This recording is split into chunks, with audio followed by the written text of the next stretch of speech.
He's going back to Cali. Doing this instead of playing the song, you're an awful friend. Oh. Is it really that faint? No, I was trying to figure out what the song was. I haven't heard this in hella long.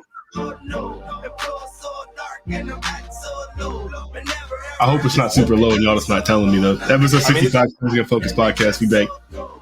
Honestly, the fact that you got it to play this week is a win. So that's all that really matters.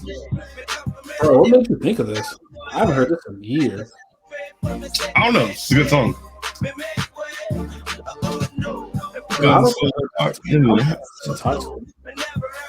I remember when I first heard the song, it was horrible quality too. But to hear it now, like clear and everything, it's like pretty nice. Is it on streaming? Yeah. Yo, you know whose library is like not on streaming though? It's like super disappointing. Oh shit! Let me guess. West Coast or East Coast artists? East Coast. East Coast. I'll give you another hint. Atlanta. And East Coast. Oh, and are they from Atlanta? Yeah. Oh, Walker. No, is his bad on streaming too? Well, I don't know. Nah, I don't know because I know they was missing hella his stuff when they like all did the Shorty Low. Oh yeah, they took the first album off. I forgot about that. Only thing that's up there is the single for like They Know. That's it. That's actually surprising. I forgot about that. Because I was gonna play Foolish this week, and I was like, it's not on title. I guess I could play it from YouTube, but I don't know. Like Foolish is hard. Now, hell yeah.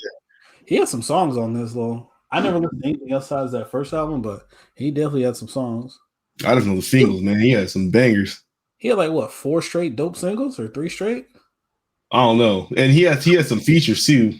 Because They Know was the first one, right? They know. Hard. They Know. Obviously, Laffy Taffy was the first one. Yeah, that's D4L. They Know. It's crazy. That's the same guy. Dun, dun, dun, dun, dun, dun, dun. Wasn't that him? None at all. Yep. Yeah, that's on Apple Music. But yeah, They Know, and that's the only thing on there. And Foolish is on here. What was the other single? Did he, or was it just those 3? He had They Know, and they put it out 471 times. So maybe you're just thinking of every other remix of that song. They Know, dun dun. Yeah, got him for the low. I'd have to not recall. Damn, that was a time, man. R.I.P. Shorty Low.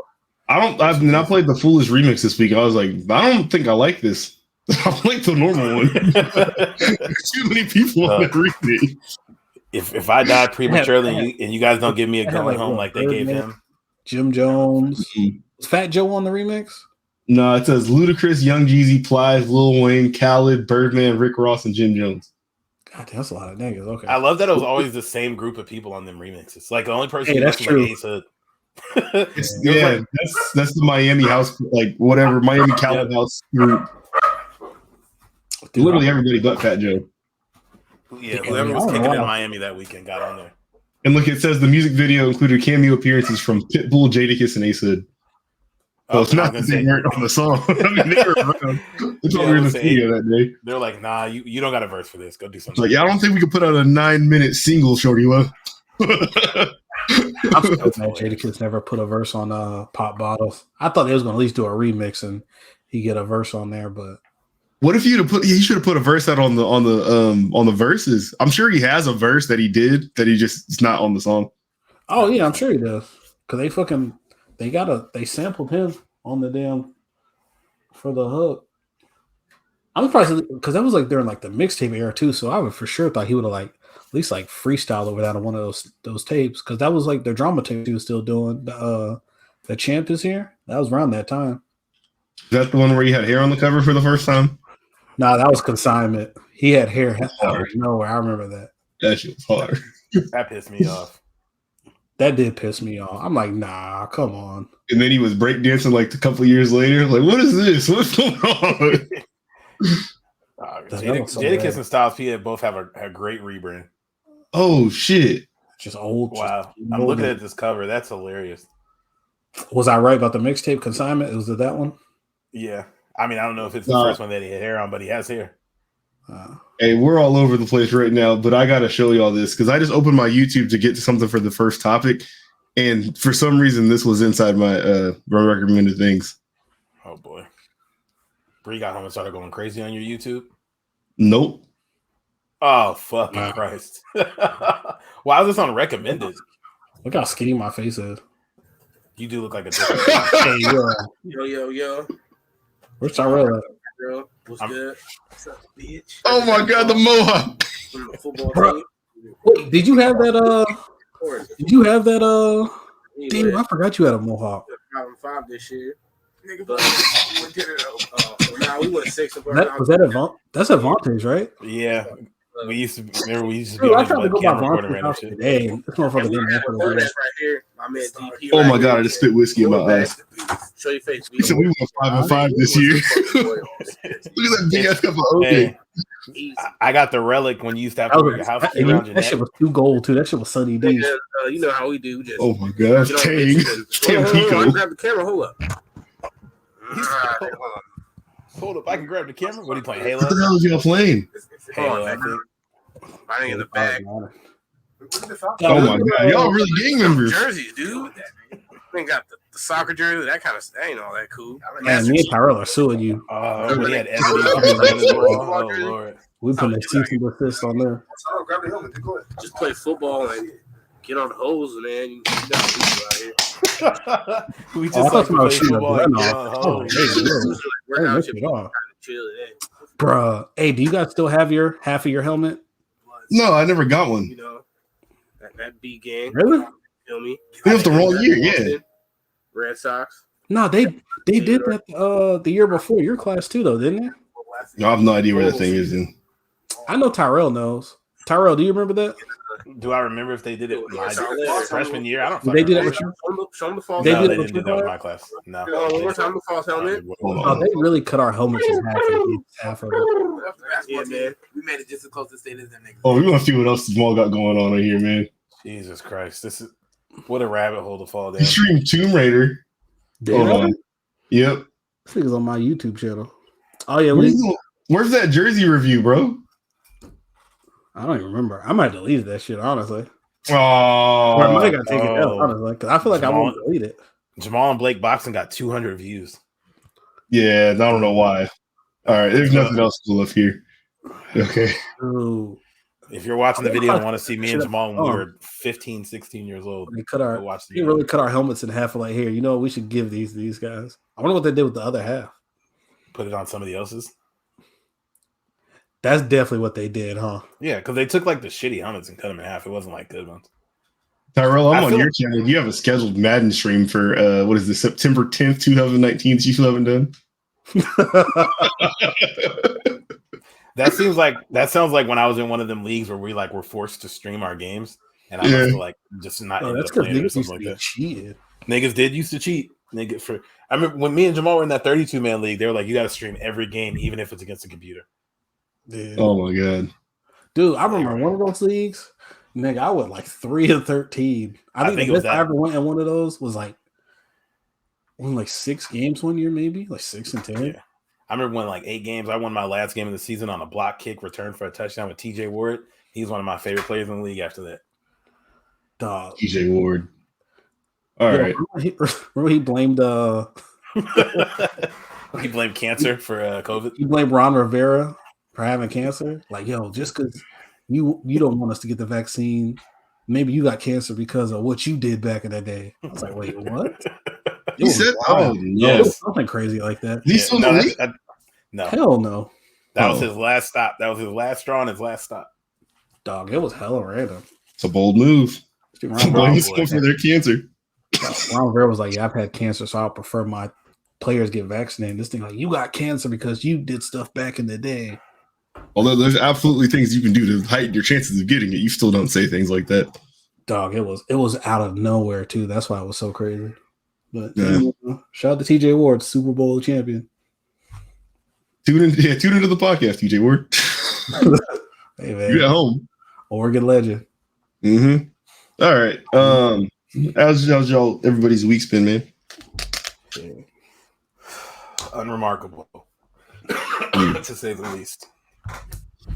Yeah, just a regular week of work, honestly. We've been having to work a lot because we got so many damn routes down for work. People retiring and Prime Day coming through, kicking that ass. yeah, but Oh man, I'm about to miss the whole Prime wave because Prime Day that's probably gonna hit this week. Yeah. My stuff sells for tomorrow. I got one package today. Yeah, they were asking for volunteers for this Sunday. I was like, I won't be here. Call Jeff Bezos for some volunteers. Fuck out of here. Volunteer my ass. Fuck Jeff Bezos. No, actually, shout out Jeff Bezos. Sponsor the podcast. No, he might be the reason you get a team back in Seattle. So. Oh yeah. Please, dude. People are not trying to drive to Portland every time they want to go see a damn NBA game. Nah, man. I got a question. This happened from something that happened in my week. When y'all, okay. Did you have Mad Moon Cricket? Yeah, what are you laughing at? The Ron Rivera tweet. That shit was worse than expected. He said at some point you gotta pay for them vices. Jesus Christ. All right, sorry, go ahead. All right. So chapstick, right? Something normal we all carry, something normal we all have. You're having a conversation, another man, you apply chapstick during the conversation. Is that strange? No, not really. It's not, but it's funny you ask that because that's one of those things that just like as an if you American look me directly in the eye while you're applying it, then it's weird. But if I'm having a conversation with you, I tend to look people in the eye when I'm talking to them or when they're talking to me. Yeah, but like if you're just like,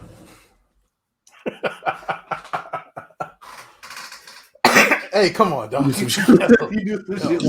that shit to somebody today, and I just couldn't stop thinking about it after. I was like, I wonder if you thought that was weird because it seemed like you thought that was weird.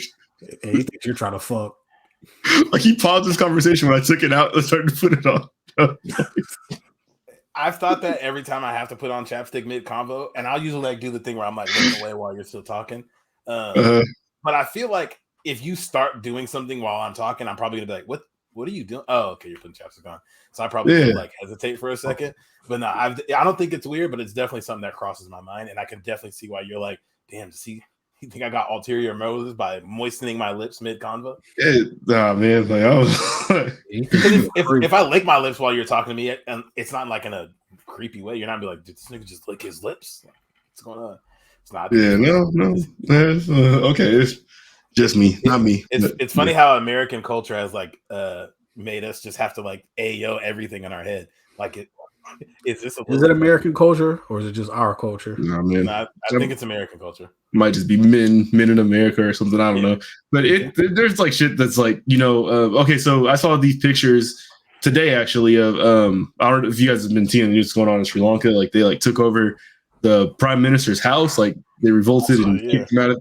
Yeah, they was in there like swimming in his pool, like laying in his bed, like cooking breakfast in his kitchen. Just they kicked him out the house and they was running that shit. But either way, it's like in their culture, they're like what is it? So social distance norms, like the norms of like how far and close you are from different people, or even like men to men, it's very different than ours. Like so, it's like it'd be like there was men like laying like on a couch. Or it might have been like a bed or something like that. But it's like one person's like feet would be like at the other person's head, like just back and forth like that. And like, they're all like barefoot because like everyone wears flip flops over there. Somebody had like their legs across another person's legs, but it's just, they don't like do the same like keep away from me type of thing that we do over here. I have seen videos of that. Like I've seen like people say like, why are American men so different from men in like other countries? Like they're more like more affection, hands-on with each other, I guess. It's kind of like the norm. Yeah. I guess it's just a cultural thing. It's kind of weird. No different type of shit. It's just that's just what it is. Yeah, but that's like I don't talking about how like African men just like hug each other. And I'm real cool. One of my African coworkers, when he sees me at work, let's say I'm like sitting down repairing something, he'll come and like, "What up, bro?" and like wrap his arm around me. And every time I'm like, "Why are you doing that?" But it's like in his culture, it's normal to like you see your friend instead of like shaking their hand, you give them a hug. Like, yeah, it's very much different than what we do over here. See, that's not too bad though, bro. Like that other shit. Jamal, if I seen you and every time I saw you, I gave you a hug, like get off me. Yeah, like I can see like friends like kissing on the cheek or something like that. Yeah, like, fuck that. Don't fucking don't put your fucking face on me. Jamal would slap the shit out of me if I try to do that. Unless I'm dying, drowning, you gotta like that. To be fair, I think that's like close friends only. I've been to France, I think 2 or 3 times, and that's never happened. So. I think it's people actually close to one another do that shit. Yeah, fuck that. Don't give me none of that shit. I'm cool. Like people like space, man. Like people like their space. Like, oh man, like in our culture, yeah. In other cultures, less so. I think it's like that. A lot of Middle Eastern cultures with men too, because it's like most of the men are who are out and about in society all the time, and the women tend to be like at home, like ducked off and like covered in 50 blankets. Like yeah, they don't be wanting to do shit, but they can get a homie 100 hugs.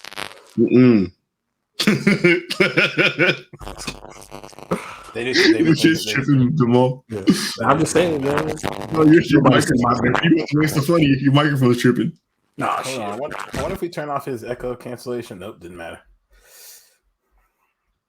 I didn't know what's wrong with his computer that his shit just decided to do that like 10 minutes in every week. Yeah, I don't know. We can't hear you now. You're muted. You're still muted, bro. See, you got to fix your mic connection now. We can't hear nothing you saying. You just You're talking. muted and it's on your end completely. Like we can't hear you at all or help you. hear me? Yeah, now we can hear you. No, I'll feel Jamal. Okay. Jamal was just talking about how he when he went to Africa as a kid. No, I'm joking. All right. This nigga's lying. Don't even let him finish his bullshit. Fuck out of here. So what was you I do saying? want to go to Africa within the next 2 years, though. No, I was saying Middle Eastern niggas be like, yo, I can get my homie 100 hugs and give him piggyback rides, but can nobody see my bitch hair? Am I lying? No. 1 + 1 does equal 2.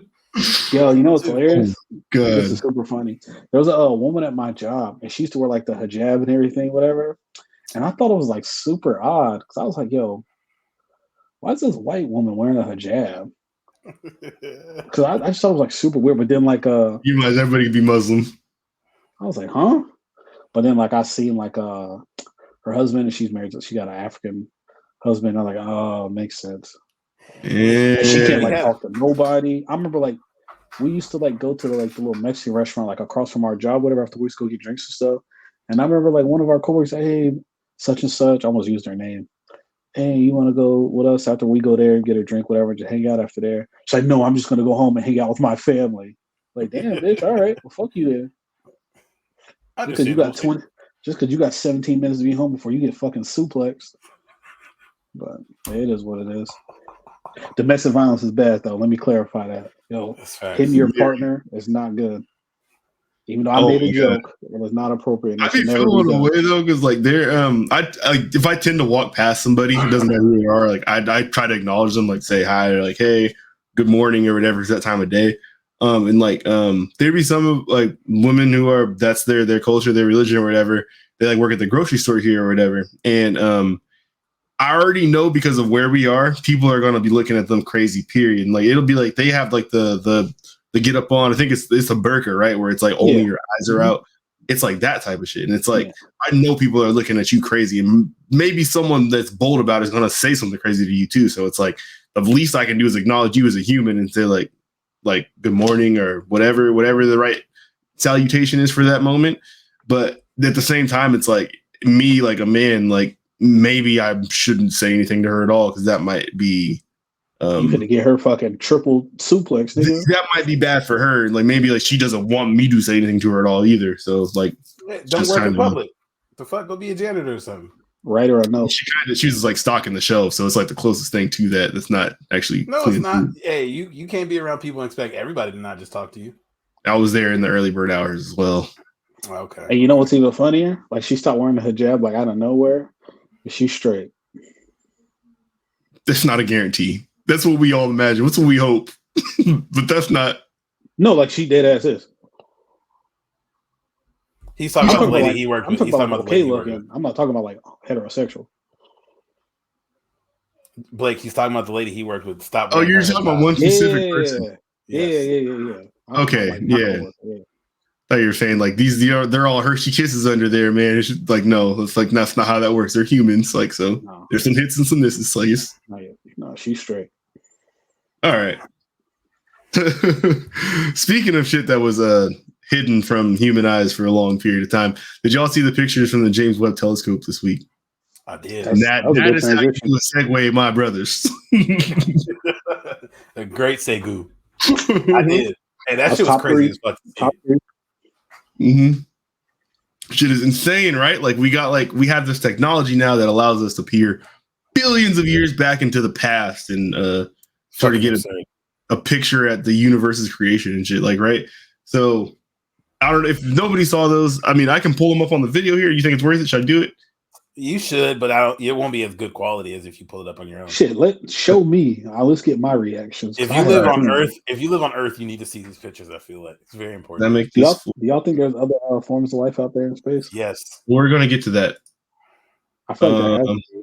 I feel like if you think there isn't, you're a jackass. if you think there isn't, you're absurd. Yeah, it's wild. Dog, come on, think of how big it is, bro. Pause. But No, you did that. yeah, no, that was crazy. It is crazy. I've seen a comparison of like the Hubble's Hubble's telescope or whatever when it was taking its first pictures of like certain planets, and like here's a picture of Saturn in 2002, and here's the picture we got now, and it's like this gray fucking blob, and now it's like you can see somebody's satellite dish on top of their house on Saturn or some shit. Yeah, I guess this will be a little less impressive if we don't have what Hubble kind of took of this and what it is on here. But either way, so that's obviously the scale down there in the side part. 2 light years is how big that bar is. So this right here is massive. Like there's thousands of galaxies within this, probably more than thousands. This is one field that it took. That's a zoomed in part that doesn't have any type of the picture on with it. the super orange bro. looking shit is so tight. Yeah. So this is actually the same area where the pillars of creation were photographed from. I'm pretty sure it's a very famous photograph from the Hubble telescope. This is a new one with a lot more freaking detail, and these are the actual size images as well. So like I can zoom in like crazy on these, but this is already in 4K, so it's like kind of crazy. I know there's hoes out there. I don't know. Okay, hold on. We'll get to that in a second. There's hoes out there. Fuck that. I know for a fact there's hoes out there. One of my pictures got messed up. Okay, there's 2 more pictures, but for whatever reason, it's acting like it can't view them. Really? It's crazy too because I know I was listening to Neil deGrasse Tyson talk about it. He's like that like floating matter you see is like what made everything. Like that is you as well. Yeah, it's the dust of creation. It's fucking insane. Yeah, to be able to like see that. So y'all are in the like. Obviously, let me state this too. I'm in the belief that there is life somewhere out there. But I wanted to ask you guys: have you ever heard of a Kardashev scale? I googled it when I saw it on the docket and didn't. Oh no, you didn't before that. Let me explain it if you have. Okay, Jamal, you? Nah, hell no. I don't know what that is. Okay, so there was this scientist. His name was Nikolai Kardashev, and he came up with this thing called the Kardashev Scale, and it's just basically sort of an idea of like different classes of civilizations, and it's based on the civilization's ability to. Let me make sure I read this right. On the amount of energy it's able to use, right? So when things start out like just period, like bacterial life or whatever like that, that's going to be like a 0.00 on the Kardashev scale. But like when you get to the point of like you're able to use your own muscles, like that's like a 0.0001. You can use your muscles to create fire. That's like a 0.1 or whatever. And either way, humanity, like where we're at right now, it's a 0.7. And I'll share this screen too so people can read this if they're watching the video. Pivot to video. Yeah, it's cool. So either way, there's a very good YouTube video on the channel like Cars to Get or something it's called like that. Where they break this thing down with like all these cool graphics and it makes it very easy to understand. But either way, so a type 1 civilization, which we are probably on path to be like in a couple hundred years, they can harness all the energy that reaches their home planet, right? And the equivalent of that, like for Earth, would be like if we move to like nuclear fusion being our default power source. Right now, the only nuclear place that we have use nuclear fission, which like creates nuclear waste and stuff like that. Nuclear fusion does not. Nuclear fusion is the same process that the sun uses to keep burning like that, right? Type 2 would be what you took. Go ahead. No, I said that's crazy. Yeah. Type 2. So we basically have the ability to create our own sun if we did that. Type 2 is capable of using all the energy like radiated by like their own star in the galaxy. And so like with that, I don't know if you guys are familiar with like a Dyson sphere. Mm-hmm. It's theoretical at the moment, but it's like a mega structure where it's like you conduct like you make like a giant like sphere around your sun that like harnesses energy from your sun or you can do it like an array of mirrors that are positioned around the sun. But it's like a super solar conductor type of thing. That would be like a type 2 civilization would be capable of doing that, because now you can use all the energy the sun generates in order to do whatever it is you need to do. And that allows like humanity to travel further, so you can colonize all the planets in your solar system. You can probably start terraforming planets at that point. That's like hundreds of thousands of years of on some X-Men shit. Yeah, it's like 100,000 years away for us though. Like, so that's so true. And type 3 would be like you can do that for everywhere in your own galaxy.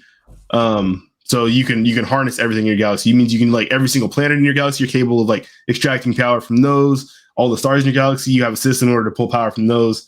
And that is like extremely far out there, because you have to be able to travel extremely far distances, which requires the energy from the type 2 in order to do that. And so it's pretty out there. But this video, like, so it broke down that, like, because back to the topic of life out there, right?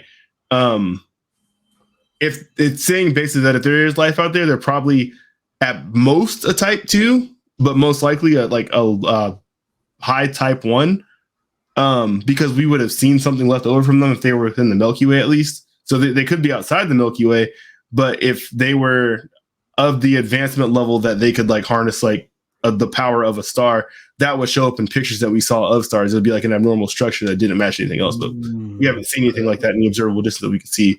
And I guess the observable distance that we can see within our own universe and what we'll ever be able to get to as humanity, period, it's like 0.000000001 of the entire universe, which is also crazy. Like, we'll never be able to go further than that. Like, the light that we can see right now, like in these pictures, we'll never be able to go there because it's not there anymore. That's been billions of years ago. Yeah. And see, some of that makes me wonder, like, because, like, you know, you're looking in the past, like, it takes light so long to get to you. How long, like, there could be something happening right now in a place that we don't even know exists yet, that we just don't know, that could be further along. So it's like we're still limited within what we can see because we're looking, like, yeah, there might not have been that billions of years ago, but if this same species existed for a billion years or in a different part or something like that, they could be building shit that we're just not even like capable of building yet, which is crazy. Yeah. And then, like, it also talked about like just like this is another video. It talked about like finding life in outer space and like how that would work and everything. And just like because of how far the distances are, communication would take thousands of years or whatever, right? Like, if the first message that we got from them or the first signal we got from them, who knows if they're still there by the time we send it back, by the time we try to send something back, right? And just in the general nature of things that live, the things are always trying to eat and replicate and like defend themselves, right? So it almost would be like advantageous for another civilization if they saw that somebody was here to just kill us instantly, because it's possible that we could be a threat at some point later, and like you don't even want to risk that because you can't like negotiate and shit like that. But that's I mean, I'm not explaining that one because I only watched that video today, but it's just very interesting. Yeah, I don't know. There's a good chance that there is people out there that know that we are here. They probably are just hiding from us too, because there's no point to introduce that own threat to themselves. That's what I was going to say about the, like, because, you know, they think there's not other levels out there because we haven't seen these like structures and stuff. They could know like, oh, we need to like not have the same scale as us necessarily, but like we don't want to broadcast that we're out there. So let's build this in a way that's like not visible to others, especially like humans. There's certain types of light we can't see and shit like that. And these different. That's what the telescope can see it though. The telescope's infrared. For sure. Yeah, sure. But yeah, that was billions of years ago too still. So who knows? Yeah, all of it's weird. I'm sure there is something out there. And I feel like the only way we're going to advance any quicker than our own stupidity allows us to is like some intervention from one of these outside things being like kind, but they'll fuck around and find out. And if they come here, they're going to fuck around and find out that they don't want to be kind anymore because humans are stupid. And we'd be like, must kill. Oh, yeah. No. So people will try to enslave aliens, and then it's going to be a wrap for us. That's how humanity is. So we think that about ourselves, right? But the reality of it is, as technology has gotten better, humans have gotten less violent, right? And so it's in human nature to kind of think that the same thing would apply to other species as well. Especially like, let's say it's a type 3 that's out there, right? Their technology's gotten to a point where they're probably not violent at all anymore because they're focused on expansion or some other goal that we don't even have in our minds yet, because it has occurred to us as something we should do. Which but I don't get how it it's hasn't also occurred to us like, that we should do it. huh? I don't understand how it hasn't occurred to us that we should do it. We got Because like, we're not dealing with interstellar travel and like trying to colonize other planets, and like we don't know what's out there entirely, right? So it's No, like that's what whatever I'm saying, their like- goal is, we might not even be aware that that should be something we should be thinking about doing. we had the space races in the 60s and we were just doing it to try to like, how can we fuck up Russia? And Russia was like, how can we fuck up the US? Instead of being like, hey, how can we, like, how far can we go if we work together? Let's click. But that's just, I'm saying that's just part of like natural development though, right? Because right now we're dealing with like planetary human to human struggles and battles of like other cultures, because we separated ourselves, we become our own different pockets of people all across this planet, and those become with its own issues, right? But when you become like a spacefaring or star to star faring race like that, what your issues are going to be quite different from what ours are, especially like if it's so empty out there, you're not running into other species all the time. So those type of quarrels and type of like beefs that we have here on Earth are not going to be the same that they have. And then the other part of it too is like, if you are like, let's say a type 3 where you're able to go to everywhere within your own galaxy, like all throughout, like from the Milky Way to Andromeda to wherever else, you may see us and it's not worth your time to even interact with us, period. Not because we're dangerous or violent and like that, but it's like the same way, like, we don't go out of our way to try to talk to an ant. Because in that comparison, we're ants to a type 3. Yeah. I feel like Mass Effect did a good job of like portraying this, of like all those other species, or most of them, knew that like humans existed in this little pocket, and they were just like, we're not worried about them. And once we finally got up there, we try to attack somebody, and they were like, all right, we got to put our thumb down on you real quick and like get you back in order. I feel like that's kind of how our shit will go once we eventually get to the point of like being spacefaring. We're going to see like, oh, there was actually a lot of other shit out here that we didn't know about. And yeah. But you got to like also consider like that image of what like space and space relations is very like human friendly and human centric. For sure. Yeah, for sure. So like chances are, if those things, whatever was out there, had the ability to not only make the Mass Effect relays, but then harness them for travel before we got to use them for travel and stuff like that, they have zero interest in us just getting there and sitting at the table and trying to give us a place to talk. It doesn't matter at that point. Like they don't have anything to gain from us, and it's like we only can complicate things for them. Yeah, unless we save the entire galaxy, like John Shepard did. Yeah, of course, like John Shepard did. Yeah, could be me. I don't know. Could be me. That's all. I'll send y'all the link to this after the year. But like, it's crazy to see those pictures and like, I don't know. It just puts in that. I guess that's why I'm saying like, it's so dumb that we argue and like have these planetary beefs when it's like, how much could we have been accomplishing if for the last like 80 to 100 years, instead of us fighting each other, which is natural for like evolution and shit, how much could we have accomplished if like Russia, China, and America were like, hey, send your smartest dudes to Germany every year, and we about to come up with some fire shit. Like we could have been off this bitch by now. We about to blow the planet up. I don't think so, man. Trying to get to the moon. It's so difficult that I still don't think, even if like the whole planet cooperated, we'd be much further along than we are. Like, because a lot of times like our developments in the defense sector are what leads to like you said, the space race, right? Yeah. Those are what leads to us progressing to these different things. So it's like I don't think it'd be much different if we all work together at the same time. Like, we might be better off here, like just like from a daily living standpoint. But as far as our technology to be spacefaring, like I don't think it'd be too different.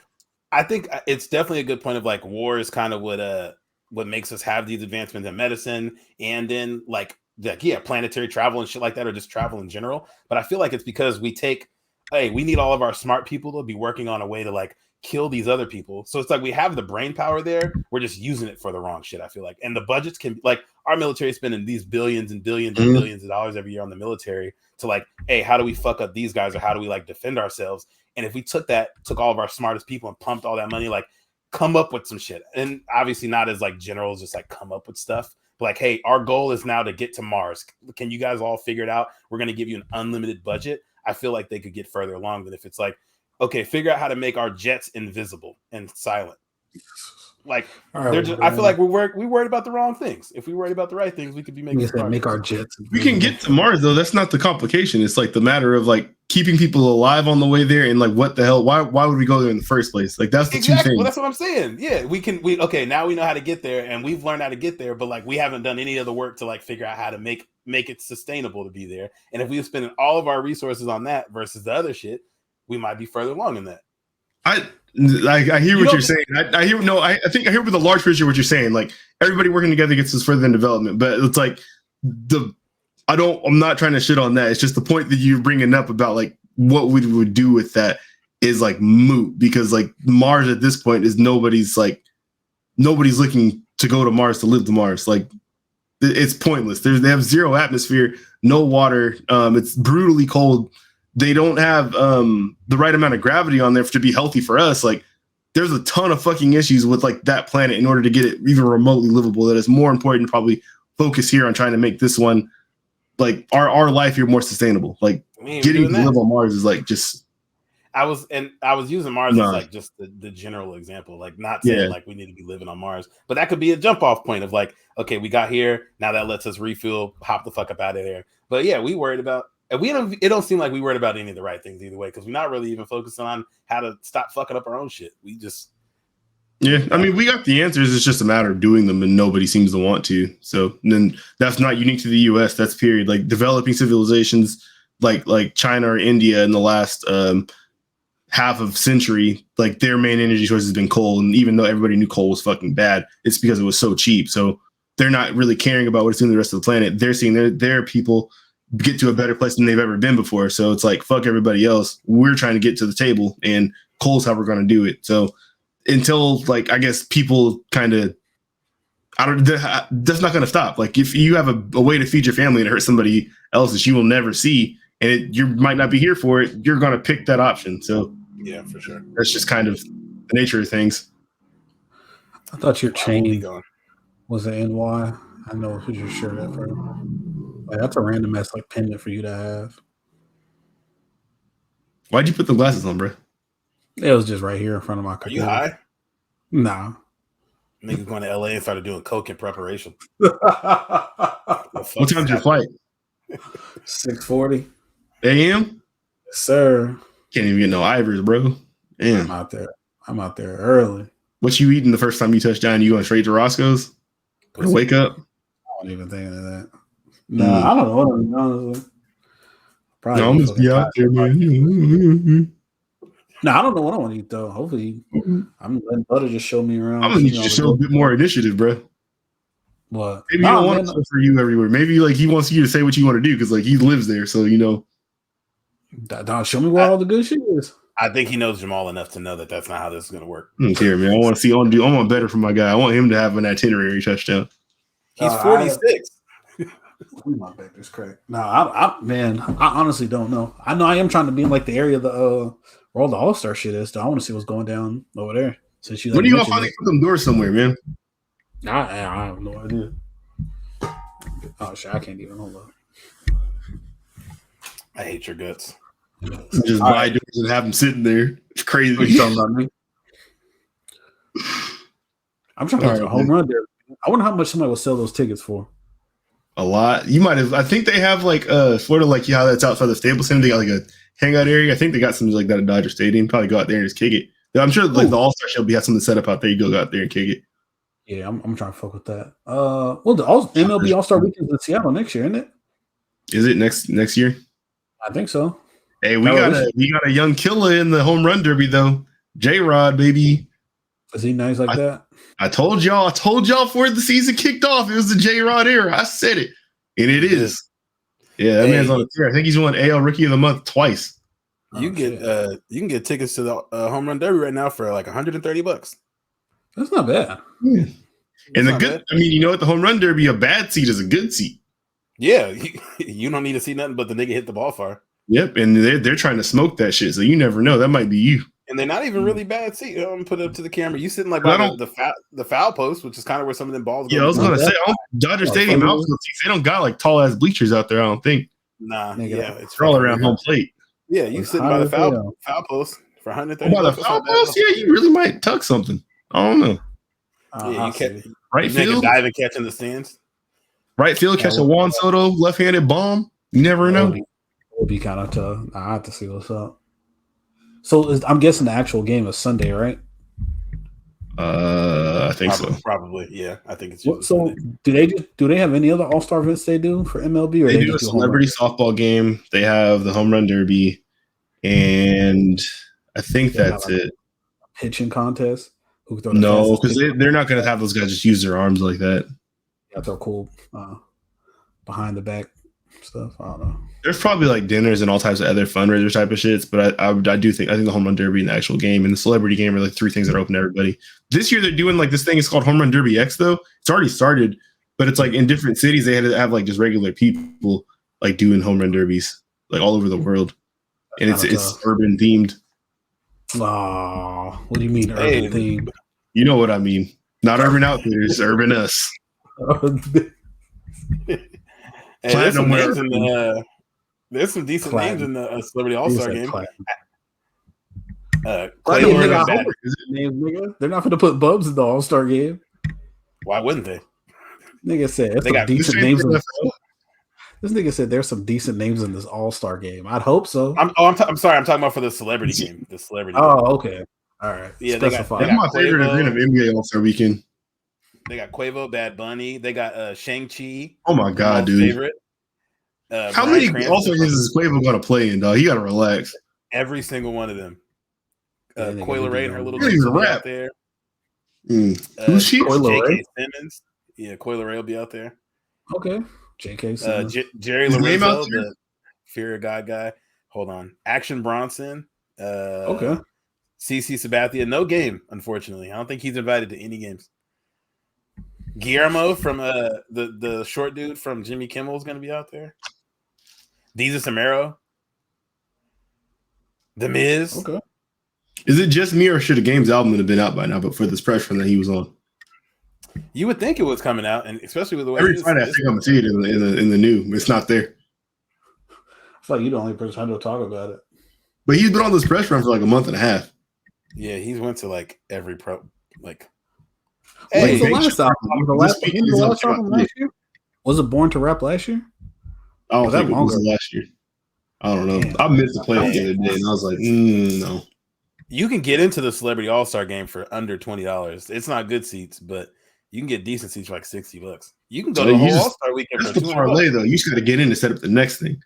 Exactly. Yeah, you could do the whole celebrity or the whole everything up until the All-Star game for less than $200. And the bitches that ain't at the All-Star game, you parlay that to a little after party or something. Can you do the FanDuel shit out there? Can you FanDuel out there? I think so. No, I don't think it's not legal in Cali. It's not. No, it's got to be. It's not. Trust me. It's not. Damn. I was surprised too, for sure. I thought for sure like Cali would be on that. Nah, they're not even on that. Are you about to? Well, never mind. I can't ask you that. I don't think. But ask me what about the part. You don't want to watch this video. The California. I guess I'll try something. Yeah, sure. I guess I got to. You gotta hit it. You feel me? I feel like it's gonna be the same shit that's like out here. I'm not the biggest. Oh no, they probably got like local like farmers market shit down there. It's like I will say that they do have better shit down there, and you can get it delivered. They got like Uber Eats for weed down there. Get that blue back. I got 2 like food spots actually. I think you should check out. What are they called? I don't know the names of it. Well, one of them's Taco Mel, but it's in Compton. I think both of them are in Compton. The other one's like the Fry King of LA. He just makes these boxes of like fry shit, like fries, but like he puts like crab and all types of shit on top of them. Taco Mel, and what's the other one? Fried King. It's like the Fry King of LA. All right, I can search it. Make sure you go to Fat Sal's too. The fuck is that? What's that? The sandwich spot that's owned by Jerry Ferrera from Power and Entourage. Oh, really? They got good ass sandwiches. Them shits was fire. All right. Yeah. I saw China Mac and AD go to the both of those spots though, and it was like really fat. It's Mr. Fries Man. Mr. Fries Man is what it's called. Mr. Fries Man. It probably is them plates that you be seeing on Instagram. They got like 800 filters on them. Square ass box with hella shit on it. Yeah. They be selling them with get your fries with a whole lobster, 2 crabs, and a bunch of sauce on top. That should be good as hell. I guess I'll try it. Hopefully, I'll try it tomorrow. I'll send pictures and stuff. Okay, all right. Have you decided what fitted you're taking with? This has been the pressing question all day, and you've had no answer for us. We know you're taking. I don't wear fitted hats no more. I'm not buying size 8.5 fitted hats, bro, just because of my hair. Which snapback are you taking with you? I've never owned a snapback. Do you have an MLB beanie? What's your Ross beanie? I got a Rainier's beanie, maybe still. That might be problematic too. Just don't even. If there's a kid out there banging a minor league baseball team from Seattle, they are a pressure, absolute pressure. Don't do it. I ain't thinking about bringing my Mariners jersey. I do kind of want to wear it. Your mic fucking up again. Yeah. In the topic of black people's headwear, though, shout out to R.I.P. to actually Willie Lee Morrow. He created the Afro pick, and is this as inspired? He created the Jerry curls. What I was told about him. He also was responsible for the Afro machine. So yeah, he passed away this week. Apparently, actually, he's let's see, he has like some warehouse. I guess it's in L.A. They were talking about this in the Corey Holcomb show, but it's like his warehouse is like a history of like black hair products. Period. Yeah, I don't know. He passed away this week. He was 82 years old. He what was the black woman's name who like invented like the silky press and curl back in the day? He needs the same kind of credit as her because the Afro pick is a civil rights staple, is a black staple. The Jerry curl is obviously a saber, but the pick has been a thing. Like my little brother has a pick now, the pick with the black fist in it. Like it ain't stopping. And I you know what? No one wants to do the homework to find out if we're making any money off of that. I know we're not though. It's gonna be crushing. But like to find I don't want to know some Vice or what's Black Vice? Is there Black Vice? No, I don't think so. Someone got to do the deep dive into the black hair care business to find out how little we're getting of that. I do. I think it will inspire the next generation of entrepreneurs because we have a bunch of people who are like involved in social media and like sharing hair stuff and like doing hair stuff on social media. They'll realize like, yo, okay, it's not enough for me to sell these products through the mailboxes. I need to take over the brick and mortars because right now you already know those aren't us. But not that, I mean, I don't know. I can't say the people that own them are problematic because they definitely are stocking things that we all need inside our community and where no one else is. But at the same time, it's typically problematic. At the same time, like, yeah, it's not us. It says that Willie Morrow had a net worth of $13 million at his death. So I feel like how long as Jerry has been away, he might have been getting like residuals from every pick sold. Like he might have been getting a penny per pick. But Afro Sheen too? Afro sheet, but those things I feel like haven't been super popping in like a decade or in like a generation. They're on every shelf in every store. Yeah, but people started people started going to the different brands like the Shea Butter brand and shit that is owned by them. And now there you go. You're good. Say it again. What'd you say? He should have made $13 million off the Jerry curl alone though. No, I say nah. They definitely be stocking shit that our community needs in all them stores, and it definitely ain't people that look like us. Mm-mm. Yeah, we're gonna kill them. Speaking of, if you guys ever go to Walmart and need to look for hair care products, they have all the different hair care aisles, and then it just says ethnic hair, and it's the only aisle in the hair care aisle that has like a lock and key on it, and it's just all the black hair care products. That shit, I never went there again looking for hair stuff. Yeah, I saw that one time, and I was like, wow, this is. I seen somebody say that. I was like, no, there's no way. I thought somebody was just lying on Twitter. Nigga, that shit said ethnic hair care and had fucking deadbolts on everything. Yeah, that's crazy. It ain't like that down here. That sucks. Yeah, that makes sense. They can't profile everybody down there. There's this. Yeah, we're half the population down here. Yeah, y'all should come join. We have like the worst worker protection laws in the country. I just saw a report on that today, but you should come join. Everything's cheap. What? I got the worst what? Worker protection laws. They use like only what the federal law says they have to use. There's no like nothing here from the state that gives you anything. The bare minimum. So that that means the minimum wage in North Carolina is like $7.25. Bro, that's crazy. I can't even. At the same time, things are a lot cheaper here, but it's that much cheaper, dog. $7.25 is crazy. Yeah, not if you want to live like No, when we first started working, minimum wage out here was $8.55. Mm-hmm. I think it's like $13.50 now. That's crazy. It's so goddamn everything's so goddamn expensive now, though. I've been looking more on Zillow though about Washington. I think I found like a pocket that I moved back to be on the west side still. Where it's like the pocket from like what is that, like Carnation, Duval, them type of things, like over like on the east side, like Yeah. above like Issaquah, but below like Redmond, I think. But it's like more towards the mountains. That's not a bad area to live. And it's not like so it's far enough away that ain't nobody just popping up on you, but not so far that don't nobody want to come see you. Yeah, it's very pretty too. And then I was looking there, and today I was really looking at Flagstaff, Arizona, because I was just looking at places in deserts, and then that place wasn't. It was like in a desert, but it wasn't in a desert. And it's like 7,000 feet of elevation. They get like 100 inches of snowfall a year. God damn. Yeah, because it's mountainous. Yeah, it's stupid cheap out there. And I was like, man, like a lot of people live here, and it doesn't cost a lot of money. Like, what's going on? And they like vote like heavily blue in that area. So I know it's probably not problematic. State is, Arizona, but that place Arizona is not. definitely getting the big migration right now. It's mostly like the Phoenix, Tucson kind of area. Maricopa Valley, yeah. I didn't know Flagstaff got fucking. You're fucking idiot. What did he say? He said, "Rest in peace, John McCain." And I'm so mad that you said that because like you don't be knowing shit, and for you to like remember that John McCain's from Arizona, just to throw that. Nah, I know some shit. Hey, it's the most random shit. I got a reason for saying that though. Am I right or am I right? It had to pop on the timeline. Then Jamal know about it. No, I know. No, I know about him. My dad told me about him. Fuck it. What he do? What he did? What John McCain did? He was like, I know he was the senator or something from Arizona, and he like fought super hard for them to not make MLK Day like a holiday out there. So fuck him. Yeah. I think they're the last state that. And he got captured. He was a war. You using the big 4-5 angle now. Yeah, Trump was like, I don't like my heroes to be fucking losers. Yeah, he got captured and tampered with. That's all I'm gonna say. So fucking rest in piss. See, you said that you heard the Viet Cong play with his booty hole. Is that what you just said? I didn't say all that. I don't know where you tampered with. Tampered with. Okay. Hey, I will say, if you came home and you couldn't put your hands above your shoulders anymore, they might have been doing some freaky shit to you. They called him Cotton Hill.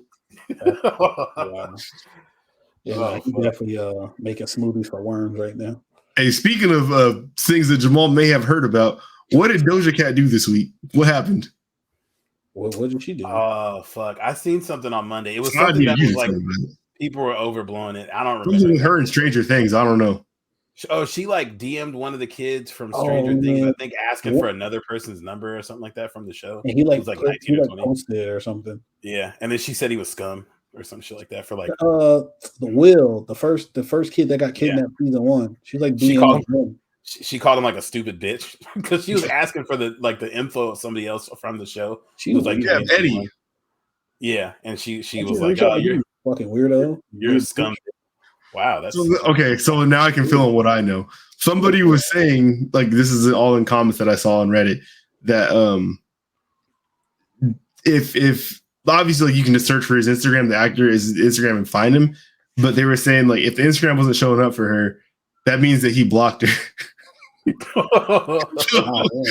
She's a weird bitch. She was making comments about it prior to that, and there's a chance that he blocked her based on those comments. Because it was like creepy or whatever. That makes sense. And he maybe he heard she was in racial chat room showing feet and he didn't want nothing to do with it. Yeah. That's funny. That's funny. Yeah, she's weird. Well, next time, Doja, you can DM me. I'll get you to the right place. I don't know. All right. What else did I have on here? Did y'all listen to the Bill Simmons podcast at all this week? He did like a trade value list. He's about to shut it down for like 5 weeks till the NFL comes back. Say it again? No, nothing. What about Bill Simmons' podcast? I was gonna watch the video. What did you say? You said a funny joke. No, nothing. He said something track 8. I said Getty Green track 8. Oh, Getty Green track 8. I don't know what that is. Okay, when you guys look it up now. What about Bill Simmons taking a 5-week hiatus from his podcast? Oh my god! I do enjoy the trade value list, so I was gonna watch the video, but I started watching other shit, so I didn't see it. Okay. So let's see. Shoot, let me put this on the screen actually because it's probably be better. Wow. That. Okay. If y'all are familiar with this, how he does it basically, it's like, so let's read the headers for the rules. So salaries matter. So if someone's on a big contract, that matters if they're not like necessarily making up to what they make. Age matters, contract length matters. So it's like someone's on a 1-year deal that's like not necessarily as valuable as having a good player on a longer deal where they're locked in. Happiness matters. Like, can you trade for this player and they actually like being on your team? Bizarre real life trades should affect the list. This is kind of like just referencing the Rudy Gobert situation, how much they got back for him. And I'm not. Oh, so he said they played 225 cents on the dollar for Gobert. Goddamn. Yeah. And then I'm not reading all this shit because the rest of it doesn't matter. There's honorable mentions here: Kuzma, Jaden McDaniels, Caruso, Vucevic.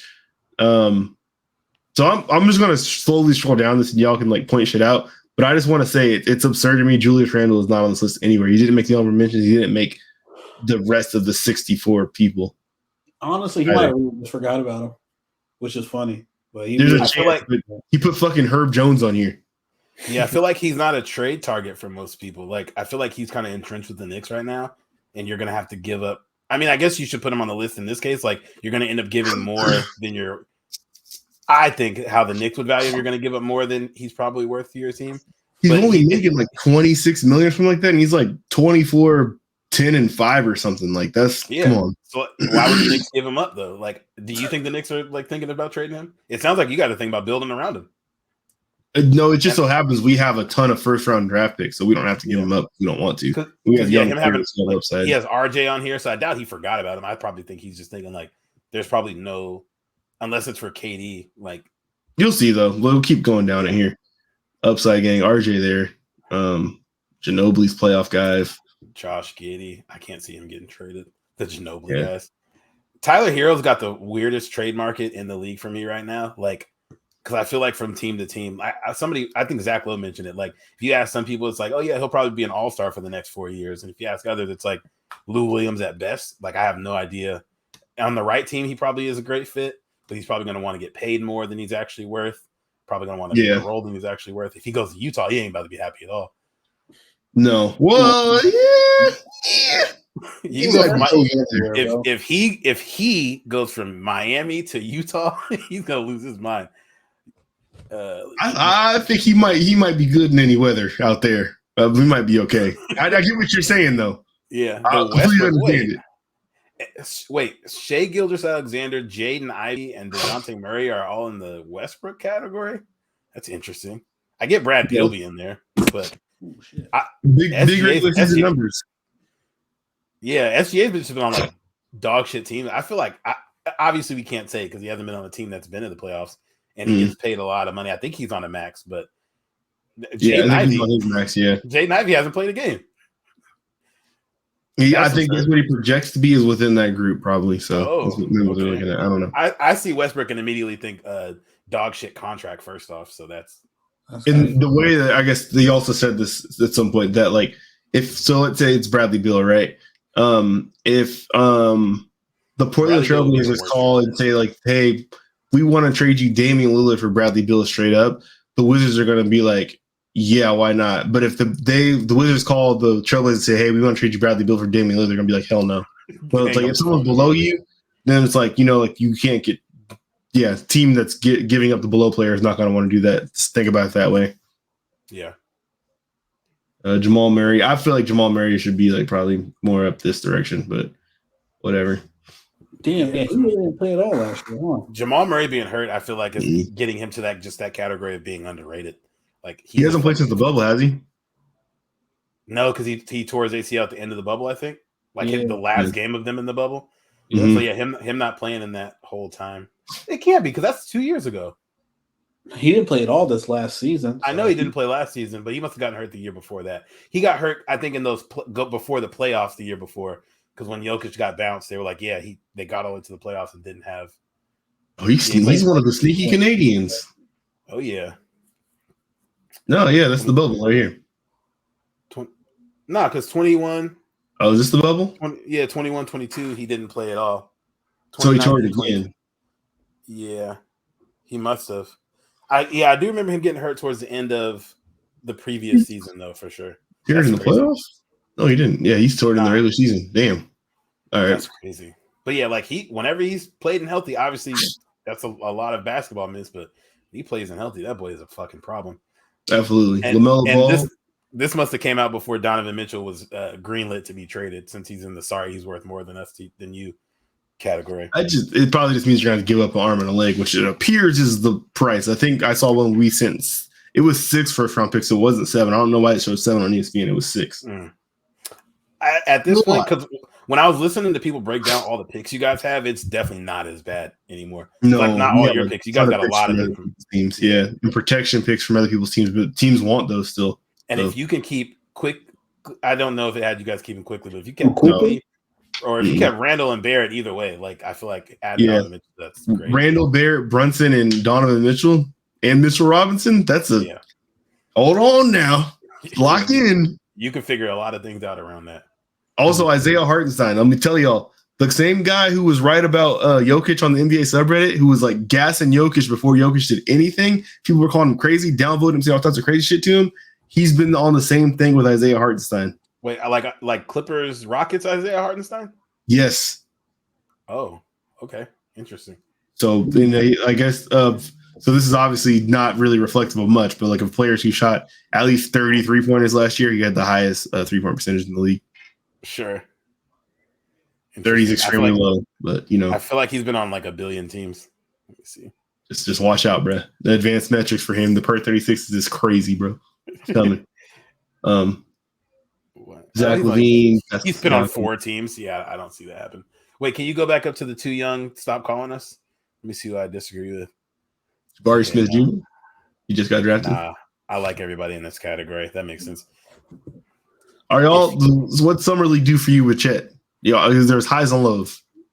There was highs and lows, and I feel like the lows were expected, and the highs were what I think we needed to see. Like if he can do that consistently, it's going to be what we needed to see to be like feel confident about him going forward. The lows of like people are stronger than you, which is to be expected, and that's the case for a lot of NBA rookies. So that's not crazy. But like people kept talking about like Kenny Lofton Jr. like bullying him. Kenny Lofton Jr. is like my size but 6'6". Like that's not the best comparison. Are we going to be hearing Kenny Lofton Jr. name at all in January? No shot. Especially not playing for Memphis. Ooh. And I feel like Kenny Lofton Jr. is going to tear up the G League this year. Like he'll probably dominate. Even with Triple J having injury issues, you don't think there's any path forward for him? Points have been made. Points have been made there. I could see it. But nah, Chet looked decent. Chet had some shit from like outside that I wasn't expecting to see. That looked decent. The handle is real. The handle is very real. Like his perimeter defense, or not perimeter, his post defense was good. Like being that tall, and unlike Taco, where it was like Taco was tall and still getting like fucked up in the post. But like I think Chet had like 6 blocks or 7 blocks his first game. Which again, summer league ain't like the end all be all, but I feel like he's got to get stronger. Like that's we know that's the case. He needs to get stronger. But the base looks there for him to be nice if he can get stronger. It don't even got to be bigger. Just get stronger. You ain't gonna be able to play like Joel Embiid and not be destroyed looking like that. Paulo Banchero definitely blew me away though. The package of skills that man has. He's gonna be ready to do some stuff day one. It's gonna be serious. And it's funny because Paolo looked like that at Duke, and that's why I was kind of confused when, like, the day of the draft, they're like, yeah, Jabari Smith Paolo's going to go 3rd or 4th. And I was like, dog, he looks NBA ready yesterday. So the first game at Duke, it was like, oh, yeah, he could shut it down and go 1 right now. Just college just neutralizes guys' skills like so much that it's hard to, at least for me, it's hard for me to get a picture of like who people really are just based on their college game, because like rarely ever do you just let the guy go crazy like that in college. Yeah, I think it's not even just hard for you. Like, there's been so many players other than like there's a handful of guys who came in with hype and lived up to it in college and like got to the NBA, and that was that. But like Jason Tatum, we saw like people were like, oh, at best he'll be like this player, and then we see him as like this. Where the fuck is this coming from? Devin Booker, like those kind of players. Like I feel like it's pretty regular that we see 3 or 4 guys per draft where it's like, wait, where was this at? Oh, we saw it in high school. We just didn't see it when he was at fucking Iowa last year. Yeah. All right. Keep it rolling. If you tell Woj, I'll deny it to the death, but I'm listening. I feel like other than obviously Rudy Gobert just getting traded, everybody in this category fits. Zach LaVine, Pascal. Kawhi. I don't think Zach LaVine. I don't think they want to trade him at all. Did they just pay him? Yeah, they just paid him. Yeah, so you can't. I don't think there's a package you could send the Clippers for Kawhi. To be honest, that might because he's just far too important to them. Zion, I don't think they listen to anything for Zion, especially with like the Clippers like moving into their new stadium soon. Like him being, even if he's not playing, him just being around that franchise, I think it's way too important. But the motherfucker's nice. Another player where like because he didn't play last year, he went from like, oh, people think he's like the best player in the league to like, oh yeah, well, I guess people are kind of saying that they think the Clippers will win the West next year, so maybe I'm wrong there. I just feel like he's been a little underrated this last year. See, yeah, like I mean, Drew Holiday, Brandon Ingram being below Kawhi on here, that don't make no sense to me because I don't feel like the Clippers would say yes if you sent them either of those players for Kawhi. I think they both say no. So Jaylen Brown, I think, is the Bill Simmons bias because there's quite a few players that I feel like could be called that Jaylen Brown will be moved for. They wanted to win him a lot last year until they found some of them playoff moments, man. Because he was looking like their best player in certain playoff series. Facts. Bam should definitely. Bam should be the only player that's in that category that should be in that category is Bam. Yep. Yeah, Ben's raw. Paul George, Jimmy, Scotty Barnes. Paul George is a franchise guy over Kawhi. That's interesting. I guess you got to just have him in different categories, but yeah, I mean, well, then we probably got to think about the other factors we talked about. We're talking about like contracts, availability, player happiness, some type of things. Which Kawhi is neither available, and we're not sure if he's happy ever. No, yeah, if he goes to your franchise and you're not happy, you know he will request a trade. He's done it before. So I feel like AD should be in the category with Kevin Durant. We're not trading him, but make us an offer. I feel like AD, probably right. No, I feel like AD's contract makes him like, hey, you send us some shit, we'll consider it. Yep, but no, but also probably not. Durant's about to be stuck there, dude. The untouchables. Yeah, Evan Mobley and both these guys have shown way too much upside to listen to anything at this point. Yeah, like all those the trades. Yeah, any of the untouchables, you'd have to send a trade package that's like double what was just sent out for Gobert, which you got to be trading a franchise for a franchise. Yeah, like it'd have to be Evan Mobley for Anthony Edwards and something else like something like that. It'd be all of the Knicks talent and all of our picks for like Joel Embiid and your agent GMs. Yep. Yeah, I agree with the last. What's that 9? Like it's a little early for Evan Mobley, but I guess he did kind of like change that team around, especially like defensively, because people thought I know I definitely didn't think the Cavs would be shit last year, but I mean he's good everywhere on the floor, offense and defense. So it's like it's a rare player. Him and that goofy ass center with the fro, they Jared Allen. Yep. Yeah, there you go. And they was giving him hell in that skills competition. No, yeah, yeah, dude, yeah, they fucked up the skills challenge. Yeah. Fuck Michael. In Group A, completely and utterly untouchable. I'm just trying to like go through in my mind and think about like, because I feel like the only player that somebody would try to trade for on this list would be Luka. I'm trying to think of like what magic. What would you even type into the trade machine before you call it to like put together? You'd have to have there's nothing. Mark Cuban like doing something crazy. I don't think that would matter. No, that wouldn't matter. It would be Steph Curry and all of like, the Warriors' young talent and their picks. Jesus Christ, yeah. I think there's a case that Doncic might be the most valuable player in the league right now. Like, not the MVP, I think it's by far. But like age, contract, because he hasn't gotten paid yet, right? I think it's him and Giannis at the same time. It starts in 2 years? No, that's what I'm saying, more than Giannis. He's younger than Giannis. He's not paid yet. Yeah, if it starts in 2 years. And I think there's still plenty of room for Doncic to get better. Like we haven't seen. I feel like there's a case that like he's ridiculous. Giannis, maybe Jokic have reached their peak. Like this is how good they'll just be for however long. Doncic, I feel like he still has plenty of room to improve. But even if he doesn't get any better than he is right now, you were literally just waiting for the talent to come around him because at this point, like he's a walking 38 points in a playoff game, and it's like it doesn't matter how much attention you pay to him, he's going to do it. Like, it's hard. It's hard. Yeah, he had like a coming out party in the playoffs this year for a player that people wanted to give the MVP to like 2 years ago. Yeah. It's absurd.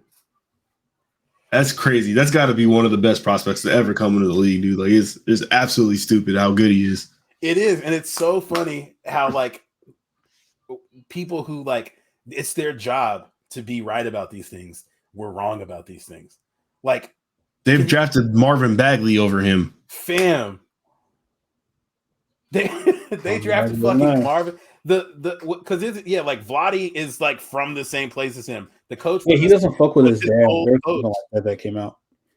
I don't care. I know. That's why he's not in charge anymore. It's just incredible. DeAndre Ayton, who went to? It was Ayton. Bagley. Bagley was 2. Yeah. And then Trae Young and then Luka. No, Luka and Trae were 4 and 5. There was somebody else that went 3 that year. No, I thought. Let We can look it up. Who the fuck was I'm gonna 3? look while you guys. Luka Doncic. Oh, okay. Sorry, Luka was 3. Trae was 5. So who was 4? Because they traded 4 and Jaren Jackson Jr. Okay. Okay. And imagine only Sacramento's luck. Like everybody else on here, like until you like in the top 5, everybody else you feel good about, and then it's just like, oh, damn. Mo Bamba's song was better in his career. It's crazy. Young Fortnite jacket in the flesh, man. Mo Bamba got paid though to stay in Orlando. Not like hella paid, but I kind of like Mo Bamba still. I feel like he could be all right. He just needs to be somewhere else. Kevin, he's doing good, man. He can shoot and he can block shots. It's just they got a stacked ass big man rotation down there. So I thought the Bucks were going to try to go after him. I felt like the Bucks would have been like a good spot for him to go in free agency. Dog, when you just go back and look at drafts, like fortunately my team wasn't picking this high. It'll really make you like consider self-harm. Like if your team drafted fucking Marvin Bagley and the pick after was Luka, who's got a Hall of Fame career already. Like, I couldn't imagine being a Kings fan still. That's Sticky Iggy. Is he sniffing pack? That's crazy. Nah, that's a pre-roll. Yeah, some little joint thing. My game. You fucking stoner. You be doing everything over there but podding. Can't stand him. I was gonna light this shit up, but I don't feel like I don't got on light. I was watching some old NBA clips and I was just thinking of different basketball players I've seen on there to call you of like the podcasting. I feel like Mikael Petrus, Keith Bogans. Jesus Mikael Petrus is cool. I don't fuck with Keith Bogans. Jason Maxiell. Jason Maxiell. My God. Okay, that's acceptable. Nenad Kristic. That's a name. He was for the Nets, right? I remember him. Yeah. There were some other ones. It was this good like this YouTube channel. Like, what'd you say? Damn, the Nat Kristic. I forgot. That's a name. Holy shit. Yep. This YouTube channel makes these like highlight reels where it's like every point guard dunk, but they get increasingly more disrespectful. They're like all their videos are like that. It's like it's like blocked dunk attempts, but they get more disrespectful on each one. I was watching that and it was like, yeah, there's some players on there. Dude, I remember me and Antonio saw a Chuck Hayes highlight tape on our YouTube. And that nigga was taking charges in the highlight tape. I was like, what the fuck are we watching? I watched the Kobe Isolation highlight reel, and like what I liked about him a lot on that was that he treated like bum players the same way he treated like elite players. He'd fuck them up the same. Like which had to be so infuriating to be the bum. And Kobe's just hit you with like the 4th spin around jab step, and he still hasn't shot yet. He's not taking it easy on you, even if the team's up or whatever the thing is. Like he's not waiting. He's not resting to try to wait until the good guy comes back in. Like no, you're getting the whole Duffy too. Like it's just up for you. Yo, since we was looking at what's my man's name? That list we was just looking at Bill Simmons, right? You think the Nets are stuck with KD? Ah man. I feel like it's the other way around. First off, KD stuck with them. Yeah, because there's worse things in the world than having KD on your team unhappy. I feel like. Yeah, because he's gonna play. Like he loves playing basketball. So once the season starts, he's gonna go out there and hoop, and it's gonna be good. So your question, I don't think at this point it doesn't seem. I don't see the pathway for a situation to materialize where he gets traded out of there. However. So that's a yes to your question, but I do think the best situation for him is if the Nets could figure it out and he stayed there, because there's no roster that he's going to go to that's better than where he's at. For sure. And there's so many like him, Kyrie, and Ben Simmons. Like that's a solid 3. Like a very solid 3 with their backups too. You're talking about like Bruce Brown, Joe Harris, Seth Curry. I don't know who they got the big man rotation. They got the Nico Claxton and someone else. Not Cam Thomas, right? He's a guard, right? I don't know. Yeah, I don't know who their other big is. Cam Thomas is like a 4, I think. It's like a 6. Yeah, but either way, like that's a very good roster. Like, they definitely should try to figure it out and get everybody back playing. Ben Simmons definitely needs to come back though. That's like a deal breaker. Yeah, I want to see how he looks, man. Like, and I think I think the biggest struggle, like I feel like even like not being able to move KD isn't the problem. I think it's like the issues moving the other two. Like there's so many limited options you can get back for Ben Simmons. Like he can't be on certain rosters with so many players. And when did that rule come in? I never heard of that until this offseason. I think it was the Rose rule when you mentioned it. I'm not 100% sure. It's part of like that extension, or maybe this is the last CBA they added it in. Maybe, but yeah, that was like this is the first time I'd heard of it, and the way that the like Zach Lowe and them were talking about it sounded like this was like the first time they had heard of it. But I feel like that's also not. You don't really think about people coming off their rookie deal, signing a max, and then getting traded like immediately after. This is the new thing for sure too. Yeah, like it being so limited to what you can trade Ben Simmons for, and quite frankly, I don't know what the market for Ben Simmons is now. Like you're probably not getting like an all-star caliber player back. You're probably not getting hella picks. And if you get hella picks, I don't think KD and them care about picks. And if you trade Kyrie, obviously there's not much of a market there for him. And if you do anything with the Lakers, that's not going to make the Nets better. So I think you get an all-star back just by default, just because of his salary number. And then at the same time, you got to figure they did just trade James Harden for him. And it's not like Ben Simmons did anything to make his value worse. Like he was hurt and he still just didn't play because he was hurt. Yeah, maybe. I just feel like because he's like standing over there and all the shit he's doing outside of that. Like I was about to say, I think that's it. Like warm-ups and all that. What GM's going to be like? Yeah, we'll give up. I mean, Donovan Mitchell is the one I could think of right now. But like, are you giving up Donovan Mitchell and hella? Are you taking Ben Simmons and hella picks for Donovan Mitchell right now? And then Utah is like hoping that they're paying somebody. It's kind of Australian Rudy Gobert at the handle. Yeah, so I don't know. I feel like the play is going to be for him to go there because where could KD go right now? Who has a package that they could send to the Nets? Warriors. Like, it's literally just the Warriors. That's the team. That's literally it. Yeah. But it sounds like that's heating up too. So because it said like Steph had reached out to him multiple times or whatever. And like if Steph's giving it the green light, it don't matter. No one else in there thinks. And Joe Lacob wasn't against it either. Yeah, I feel like if Steph says yes, like I'm sure Draymond and Clay will be like, okay. It'll really be like, can have Clay and Draymond squash their beef, which I can't tell publicly. I don't think they have a beef. They've sat down multiple times. They have. That don't mean you want to work together again. Bro, this nigga Steph, man. If he get by it, they trying to run it up if they get KD back. I'm gonna hurt somebody if they get KD again. I don't want to see that shit.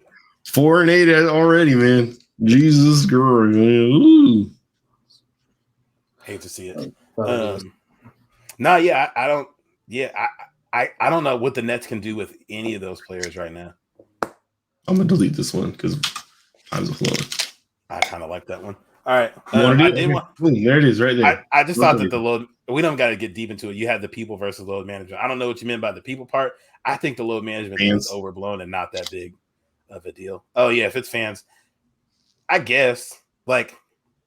There's only a couple people we care about load managing, like a handful of people that are like really mad. Yeah, it's just like the main guys that you want to see play, like guys that like the regular fan pays money to go see an NBA game. So it's like, right. So this is the scenario that I heard that made me put this on here, though, right? So it's like you got to figure cross-conference matchups. You only get one game of seeing that player inside your home market. So people that have an NBA team, right? So it's like if you're in I don't know, let's say Milwaukee, Indiana, and you wanted to see Luka Doncic, and the one night that he's there, he's getting rest. No, you'd be pissed off. The ticket should definitely be half off. But you might already bought them. They're gonna give you the money back. I do think it would be nice if there was some sort of recourse for that, which obviously there never would be, and it sucks. No. But like, as a overall NBA fan who's watching like 99% of my games on TV, I would prefer to see Luka miss like 7 games due to like rest or like second night of a back-to-back on traveling and not playing, and have him be like completely healthy for the playoffs and ready to go, and we get a performance like we did last year versus like, wow, Luka did great in that Tuesday game in Indiana, like and had 31 and they won by 25 and it just didn't matter. And I feel like that's kind of the same with like, especially I feel like it's the bad teams that the people are really wrestling against, and it's like your team's getting blown out or getting their ass whooped. Like you're about to see 13 minutes of Luka like kind of half-assing it or like barely playing. Is it that like what did you gain? You just got to like see him physically. If I paid for parking and got my ass to the stadium, 13 minutes of Luka is better than no Luka. No minutes for sure. I just think, hey man, the game is the game. Like I went to a Trailblazers game and Ndamukong Suh was sitting like on the floor next to the bench, and that was better than not seeing Ndamukong Suh. So same thing if it was Luka.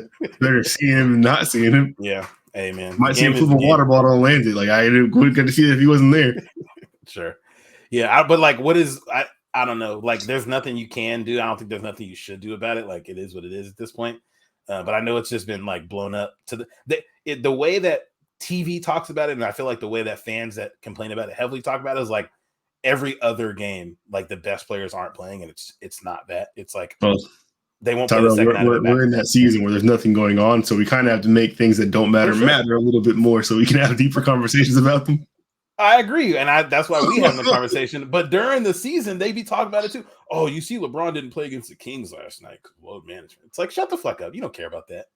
And next week, that's the second time I heard the Kings be using a load management joke today. They said like when it was like January in Chicago and it'd be like 5 degrees outside, and the Kings came to town, and Michael Jordan was playing. I was like, God damn, like they just been a joke for this long, huh? Like people were just gonna say the Kings like every year.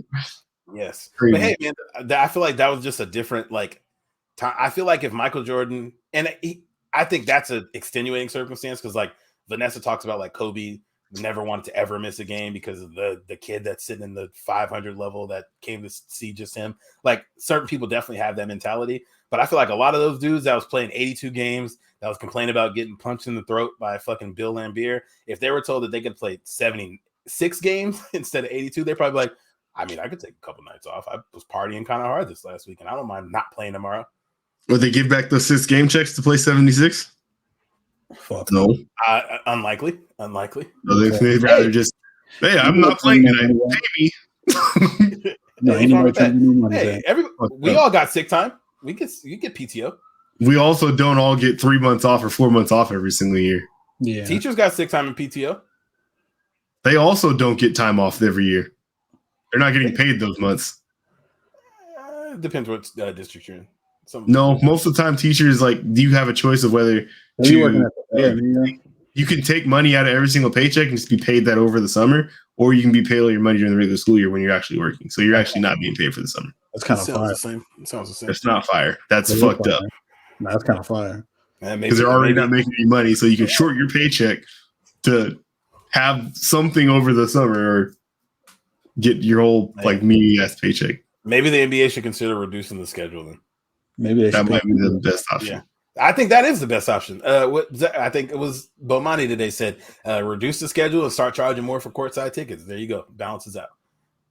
The rich people are like, I still want to see courtside. They're not gonna trip, but they're gonna pay the shit anyway. Am I right or am I right? They're gonna. I don't know. Maybe Jack Nicklaus isn't gonna be like, I'm not buying tickets this year. They're charging me an extra $1,000. You think they charge him? Yes. The Lakers are she's poor all the time then. Because the Lakers are a mom and pop organization, they can't afford to give away shit for free. And all their money on cocaine and condoms. That's crazy. Yeah, they can't give away shit for free. All right. Speaking of what you said though about fucking it's July and we got to make conversation out of the conversation. I feel like I mentioned this last year too, but it's the funniest thing to me that on Monday morning, promptly at 7 or like 4 a.m. Monday morning, ESPN dropped their like top 10 quarterbacks list based off of asking, I think 50 executives, players, and like coaches around the league. And they spent every ESPN podcast I listened to, every ESPN show I listened to, debated this list like it was like a definitive list of quarterbacks and like how they rank up, which has just been so funny to me that like ESPN specifically can like put something out and it's just their content for the rest of the week. Like we put out a list, gotta talk about it, bro. It's not too different from the NFL top 100 though. You really think about it. It's like the same group of people can ask questions. Yeah, for sure. It is interesting though. This year, I haven't seen it yet. No, they usually put it out like right before the preseason or like during preseason. Okay. I feel like I haven't seen it yet. Nah, they haven't. Videos. That's my shit. Now, while I make fun of ESPN, I want to talk about the list. Did you guys see the list? Have you guys heard about the list? Yes. So I guess I can put it on the screen. We'll click this though so I can look. Yeah, share me or you. You do. I will. Yeah, I got you.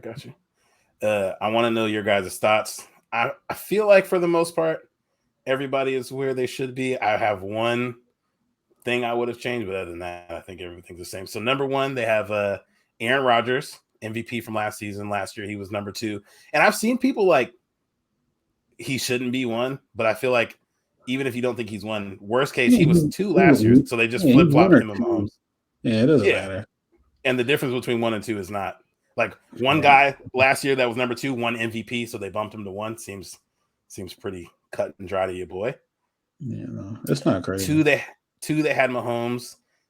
Last year he was 1, and it shows, which I like. They show their highest ranking and their lowest ranking. Somebody had Aaron Rodgers 5, which obviously we're not going to know who it was, but that's funny. Somebody had Pat. I thought that was their lowest ranking. The list have come out. That's their lowest ranking on this year's thing on people's votes. So like the highest somebody put them, and the lowest somebody put them. So the highest somebody had Mahomes was 1, obviously, and the lowest they had him was 5, which is funny.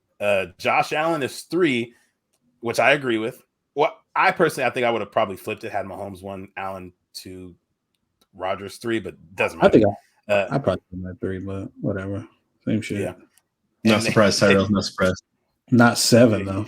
You shouldn't have been. Highest ranking for Allen was 1. Lowest was 7. Yeah, no, that person. Where's your golden god, man? We're at 3. Where's your golden god? He's probably next. No, he's not. Not even close. Brady in him, huh?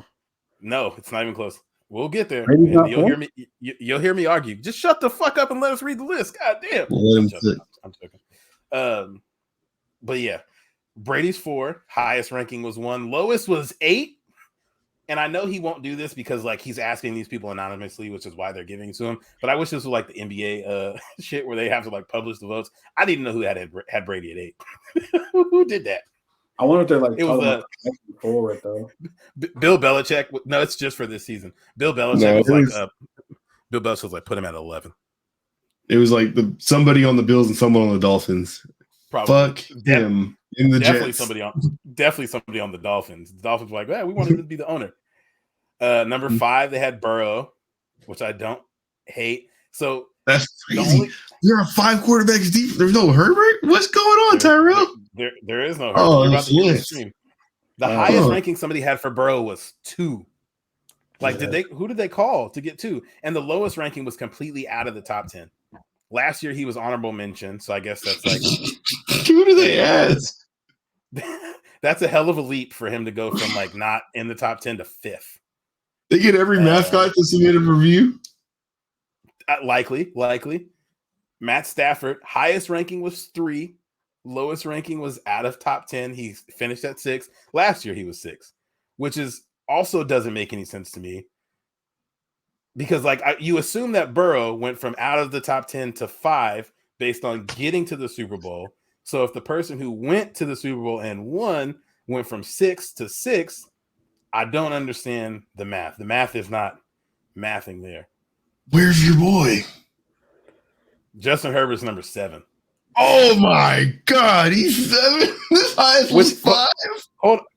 And you know what's funny to me? Even the person who made this list know this is crazy because as I scroll back up through these, you see he has a paragraph for everybody. Like he has his like, yeah, here's what people said. Here's what I think. Here's what I think. And then you get to fucking Herbert. He's like, man, did you watch this throw? Who put this brother this low? He has Justin Herbert's godly throw against the Giants and was like, I mean, I don't understand. I don't understand how Herbert could have been at 7. Hey like, man, shit happens, bro. Shit does happen. Shit definitely does happen. But he's clearly not 7. Last year he was 9, right? So and he went from 9 to 7. Top 10 is kind of crazy though. Joe Burrow went from out of the top 10 to 5.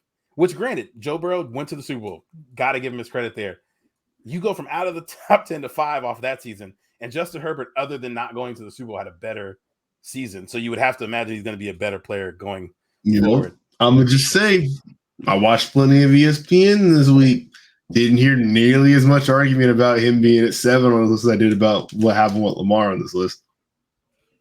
I feel like that makes sense because I feel like, in my opinion, I would have Herbert in the top 5. And I don't think I'm biased because there are obviously other lists that have Chris Sims, the one that we listened to, I think had him at 3. Like, yeah, why did you say top 5 though? Because I've definitely heard you say much higher than that. You're trying to sound modest right now. Say what you really feel. What I feel is I'd have him top 2, but I'm trying to be. I hate this nigga so much. I'm trying to have an unbiased opinion here. And if you, I personally, and this, Blake is gonna talk his shit, but Blake knows I fucking love Joe Burrow. Joe Burrow is my boy. I got to watch one of my favorite college football seasons ever with Joe Burrow as a quarterback of that team. I've loved him since he's been in the league. I would swap the two of them, and I'd have Herbert 5 at minimum and Burrow at 7. I feel like that makes sense. And I know that they get comped to each other all the time, and people are kind of like split on who they think is better.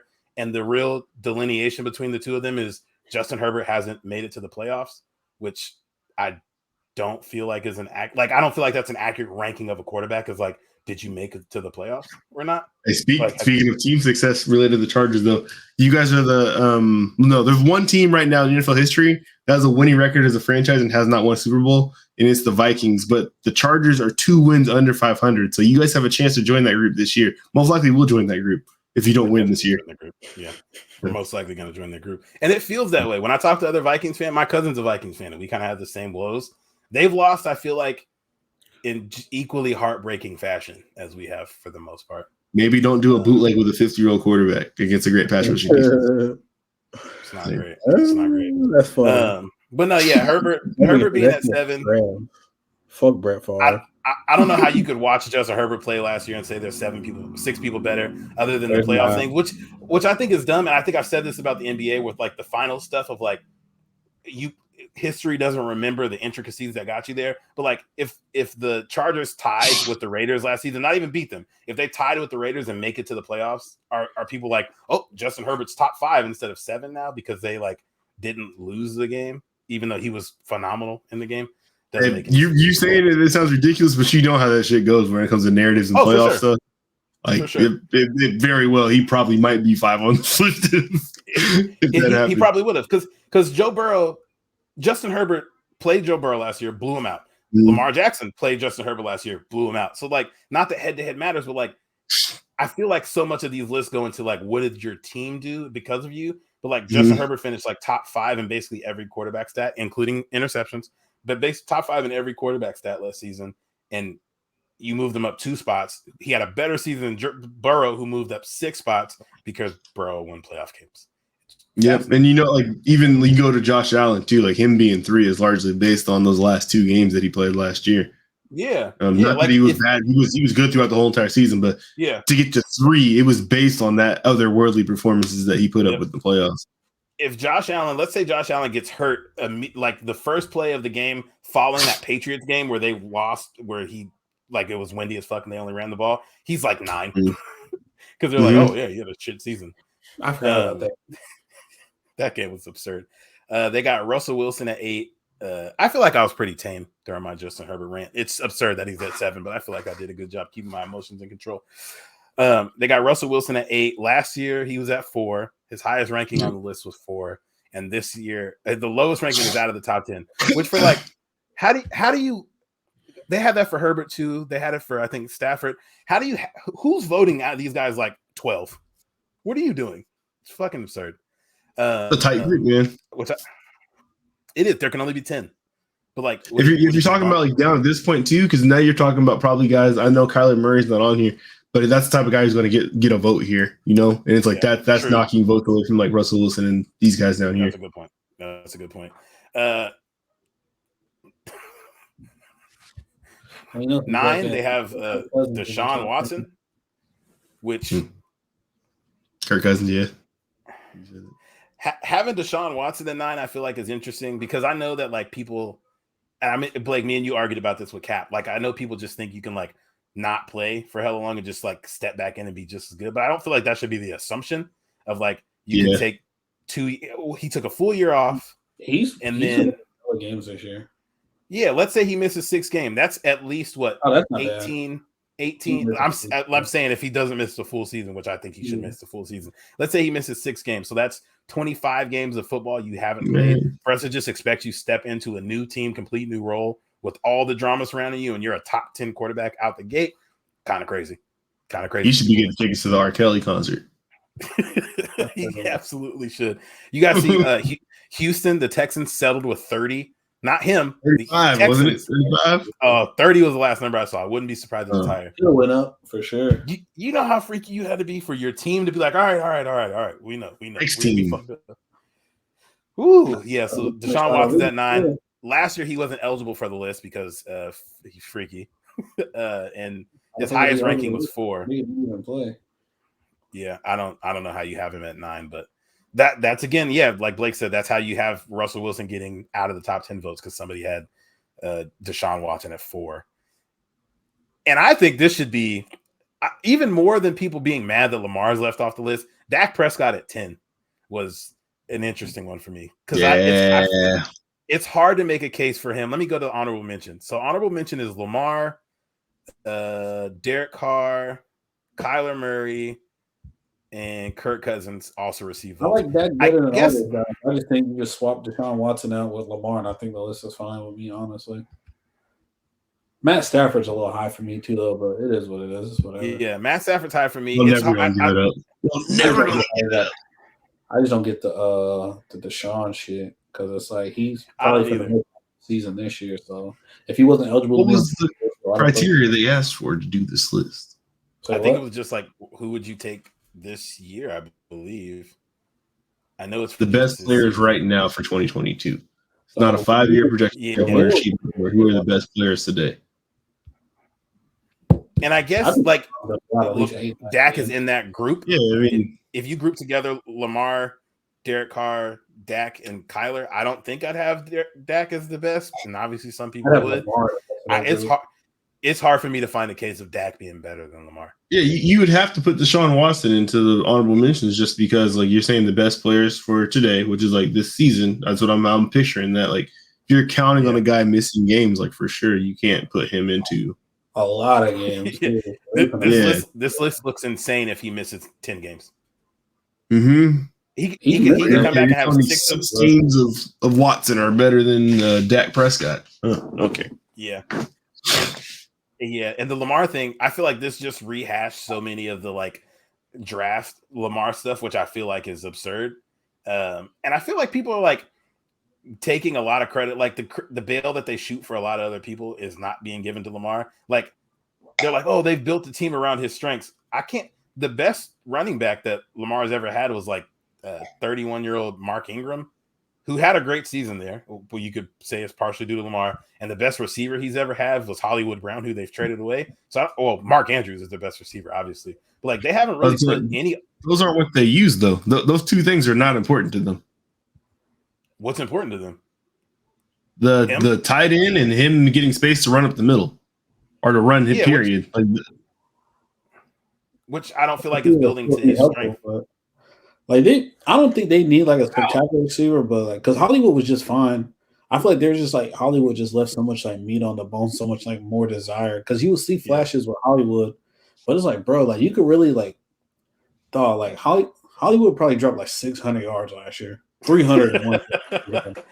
He for sure dropped at least 300 yards with the balls. It's just I feel like because that defense is so good, people like they've put a good roster around him, and the best. If you're Mark Andrews, top 3 tight end in the league, I think undisputed, but like the other best offensive weapons they have around him are offensive linemen. Like he hasn't had any weapons that I think are like A caliber on that offense. Rashad Bateman this year. I like Rashad Bateman. I think he's gonna be all right. I think he'll be all right too. I think he'll be all right. Yeah, all right. Yeah, you need a little bit. I don't know. I just more help a wide receiver, but I don't know. They're gonna be one of those teams where they're gonna have to try to like draft and hit on a guy every year with them. See something. I just think they should, for as much slander as he gets, people should take a look at that offense and what quarterbacks are you putting in that offense that are as productive as Lamar has it? Granted, we can say they're building around him, but like they showed literally built for him before turning 25 at any quarterback, and he's got like the second or third best QBR, like from that time period for his age and all kind of stuff. That's what I'm saying. So it's working. It's like why would you go spend all the money on like a top tier wide receiver when like they're not going to get used like that there? Like what's the point? Oh, yeah. I see it. I think it's just I don't think it's that they're not going to get used like that though. There, I think they have wide receivers who can't. They don't do it though. Like that's not what that OC does. Like that's not what Greg Roman does. Like, they do what he's doing because that's the same dude that gave all the production to Colin Kaepernick. Like that's what they do. And Colin Kaepernick's receivers and running backs are all much better than Lamar's cats have been. They were better, but they were better because he inherited a team from Alex Smith. But once he took over, like the production, it changed, dog. Like it went to what Vernon Davis became the top dog there. That's true, and I don't know if that's Yeah, and I guess that's just Vernon a different Davis and argument. Frank Gore, yeah, right. And then Yeah. obviously Kaepernick on the ground himself, but like, and Anquan Bolden was there. Torrey Smith was there. They had pieces. Yeah, they let them dudes walk. Yeah. Which, yeah, Greg Roman definitely has his like archetype. I don't know if maybe I just disagree with the way he runs his show because I feel like that's it looks bad on the face because it's like, yeah, it's like, oh, you don't go and get this a wide receiver, but it's like, one, that's never been the Ravens, period. Like they don't do like big top tier wide receivers. They never have. It's been tight ends and backs for them. And the difference is right now, it's like their rushing production. They might have the best rusher in football, period, but he's just not a running back. Like, yeah. Like, so why are we gonna go pay some money? More of my anger is directed than at these lists who also like punish Lamar for not just dropping back and throwing the ball when they're not setting that team up to do that at all. Like Hollywood's the best option you got, and it's like, oh, Lamar's 11 because he's not a good thrower. And I don't think it's that he's not a good thrower. You're just not asking him to throw. You're asking him to get you 800 yards on the ground. Yeah, I mean, Mark Andrews, Hayden Hurst, he said them in the past of Marquise Brown, like, ain't horrible, ain't the best, ain't the worst. Willie Snead, he was good for us for a many number of years. Lamar had him too. Yeah, he was there last year. Duvernay is the second best receiver last year. Rashard Bateman should be good though. He looked good once he came back from being injured last season. He looked solid.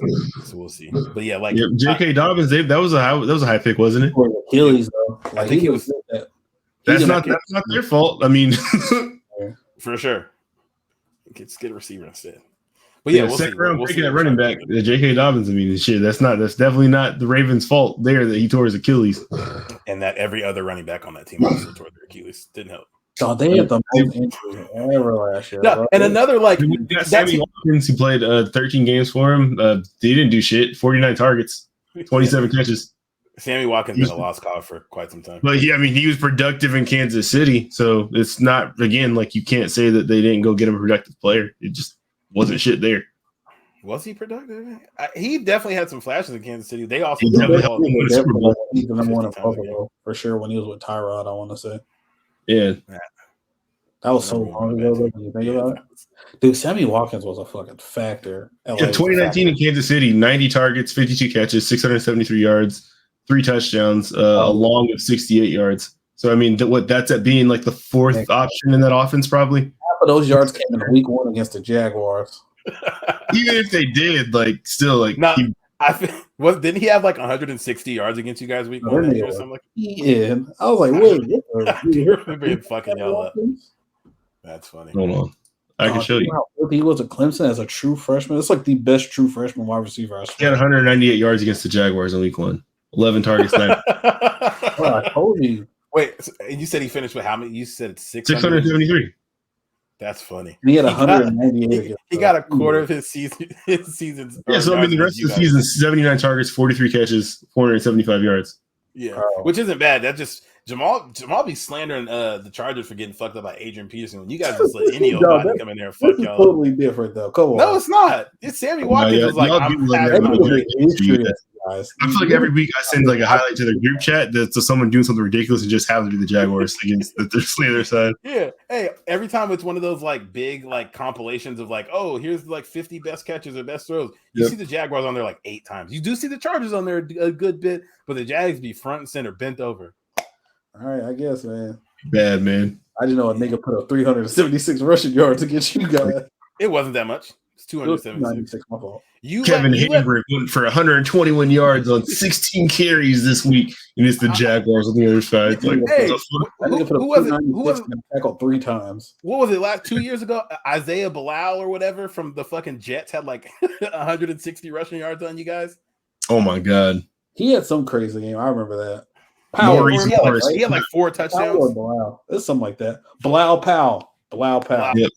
There we go. Morris for like 85 yards on 3 carries. It's the Jags.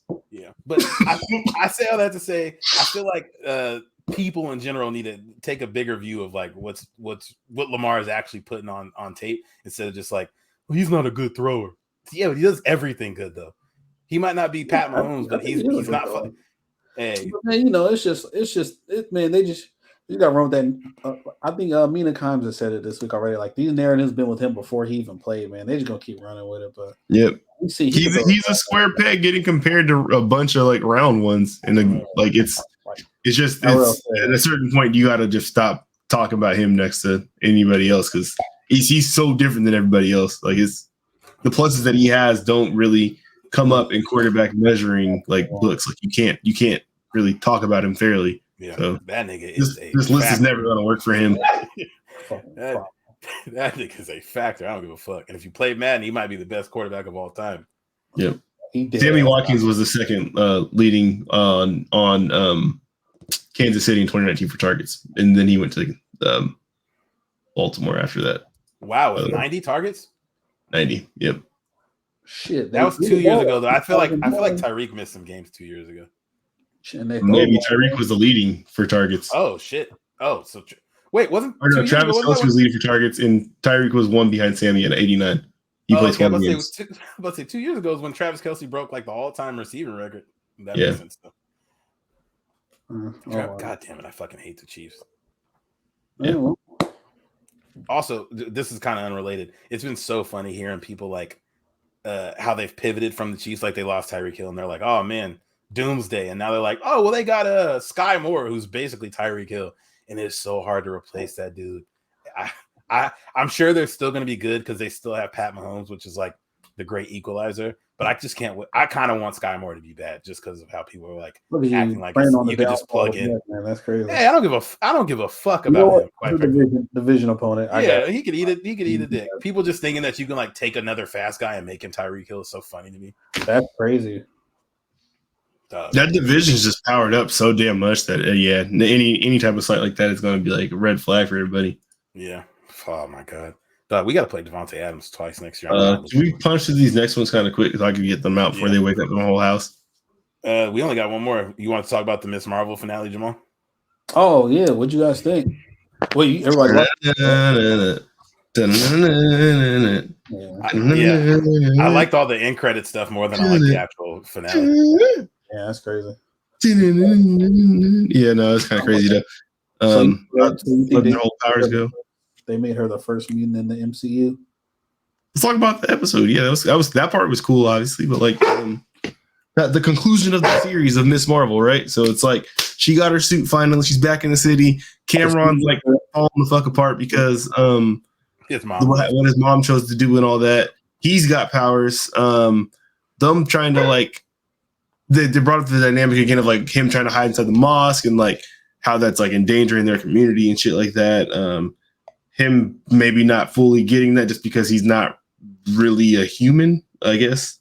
So he probably thought that was okay. It's not that as much.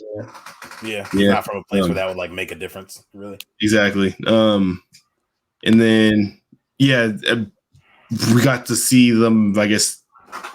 Who was like the villain? It was supposed to be that Pakistani chick or like it was the mom, right? But then it was mom. Damage control, I guess. Damage control? Yeah. I don't know, man. This show's kind of weird, honestly. Yeah. Somebody made the point that it felt more like a Disney Channel show, which after like thinking about it kind of did. Like I think we mostly all made the joke of it being like more of a kids focused show, which I think it was, but it just didn't. I don't know. Blake, you made the point of like they're trying to make everything like a galactic level threat, which I feel like takes away from like there was a lot of good moments in the show, especially with like, you know, kind of dealing with all the like moth stuff. They could have did a little bit more with that, but making the villain like, oh, she's trying to open up a portal from another from it's gonna destroy the whole planet. Yeah, please stop, please. Like if she just had like a Doc Ock type villain where it's like, oh, some crazy motherfucker in the neighborhood's like fucking stuff up, and she's got to like save the day. That would I feel like could have made for a better conclusion. She don't really got like a arch nemesis like that yet though, so that's why I think it's kind of. They might have struggled with that. That's why it could have been somebody more low level. Anything. Yeah, you could have made it up. She don't have an arch nemesis, so they made like her powers. Which her powers kind of ended up in the end of it made like she got the embiggen shit at the end. Yeah, now she did. I did hear or I read this week that the intention for her in the first place when they created the character was for her to be a mutant, but the whole entire thing happened where it's like they couldn't use mutants. Or no, they didn't want to use mutants in the comics for the main storylines anymore because of the Fox owning it, and they wanted to push MCU tied shit. So that's how come they made up the Inhumans. That's how come they made her one. But she was supposed to be a mutant in the first place. So for them to bring that all back and make it like sort of retcon that bit, makes sense. Yeah. The show was good. It just didn't really feel like it fit. Like it didn't. If you didn't know Miss Marvel as a Marvel character, like it didn't really feel like Marvel anything. It felt like go ahead. Like I was just gonna say, like Hawkeye, like obviously was an Avenger, but they didn't kind of like make Kate. It didn't seem like they were giving Kate Bishop too much to like handle, and it kind of felt like they gave Miss Marvel a lot more to handle than she needed. This show needed that type of established character to be there, sort of. I think that would have made this that much better, especially with her being like the super fangirl of all the Avengers. Imagine like if one of them showed up to like help her out or something. Like obviously Spider-Man, they're not going to pay all that money to get Tom Holland into a Disney Plus show. Yeah. Brie Larson. Somebody, like who knows? Like if She-Hulk happened before this and like she helped her out or something. Like exactly. I was gonna say, or if She-Hulk came before this and like Mark Ruffalo was like at the end of She-Hulk, something happens and they're like, "What the fuck was that noise?" Or "What the fuck was this?" Or "Who's this little girl that like has powers now? Let's like figure her shit out and like kind of move her in that way would have made more sense." But it was just like, and the pacing of it was like her mom got mad at her because she found out about the powers, and the next thing you know, they're flying to India to figure everything out, and she's like running through the place, and then everything's squashed, and then she's coming back, and her parents are like, "You should have just told us. Here's a suit." It's like, what? Wait a minute. Or even, I mean, I think I said this before the show came out. Like Jessica Jones, like that might have been like someone like on a street level that could have helped her out with something. Like, who knows? Like, and kind of help push this character forward. Because it's someone who knows about like dealing with like weird shit and just like being different with powers and trying to figure that out. Like, but instead she got Brian, aka Bruno. Like thinking of like how I know America Chavez she's going to be in the Inhumans, right? Or something. I don't know what she's about to be in.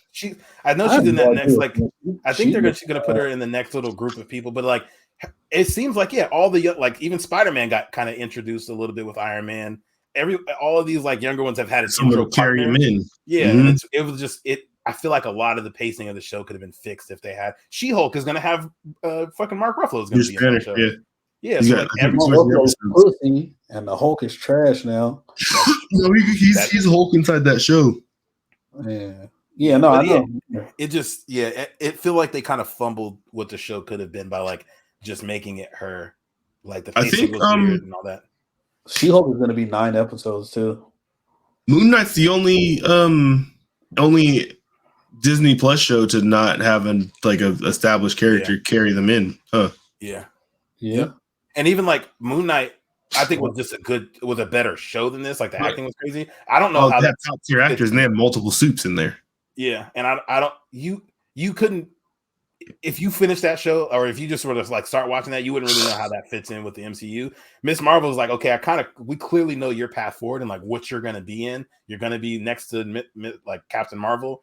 Sure. I don't feel like any other than those little powers. Nothing about her makes me feel like I'm gonna like see her next to Captain Marvel. Like, oh, this makes sense. Yeah, this works. I don't know how she's gonna help. She don't got you. Yo, Captain Marvel level enemy. What's she gonna help with? Dude, she got the energy shit now. She can help. Look at what Captain Marvel can do, though. She flew through a whole armada of spaceships. Yeah, Captain Marvel is Superman. Like this through like a Kree spaceship and blew the shit up. And digging. She just curried Captain Marvel now. No, she's not. She ain't even that. She ain't even close. She don't get there. That's what they're gonna make her probably, but no, she is not. She's Reed Richards with the overshield without the brains. Points? Well, I'm happy that we're getting mutants, and it's just a matter of time. Shut up. You know what? I wonder. I guess Namor's probably going to be a mutant, so we'll probably. I wonder. I bet you I think at the end, then we'll probably. We'll talk about this next week, but I know San Diego Comic-Con. That's when I think we get the Black Panther. Do you want to see the spoiler? Not the spoiler, but it's the plot that leaked. Yeah, you can send it to me, sure. You don't want me to put it on the screen? Oh, put Tyrell? it on the screen. That's fine. Go ahead. Yeah, I don't give a fuck. The way that the Marvel handles their villains and shit, Namor might just die 30 minutes into that movie. Athena. You're Oh my god. Your dogs are so funny. They don't give you any type of like. If I yell at Coffee enough, usually he'll just like, all right, fuck, I'll wait. But like your dogs are like, nigga, you need to get up. Like, So the problem is, she has like really bad anxiety, and part of it is fans. She hates fans. The fans going in this room, so she keeps have to coming in here to tell me like whatever she's trying to tell me, and she hates being in here because the fans going. So she's barking. Yeah. Turn off the fan. No, I think it's really hot in here because of my computer. Hold on. Yeah, no, I think we get the what's it? Wakanda Forever trailer next week. Okay. Right? When's the next time they would show it? It's got to be next week when they show the trailer for that. Okay. How do I move us? All right. I guess I can just roll it. Machinery seems everywhere, Raymond Ocean.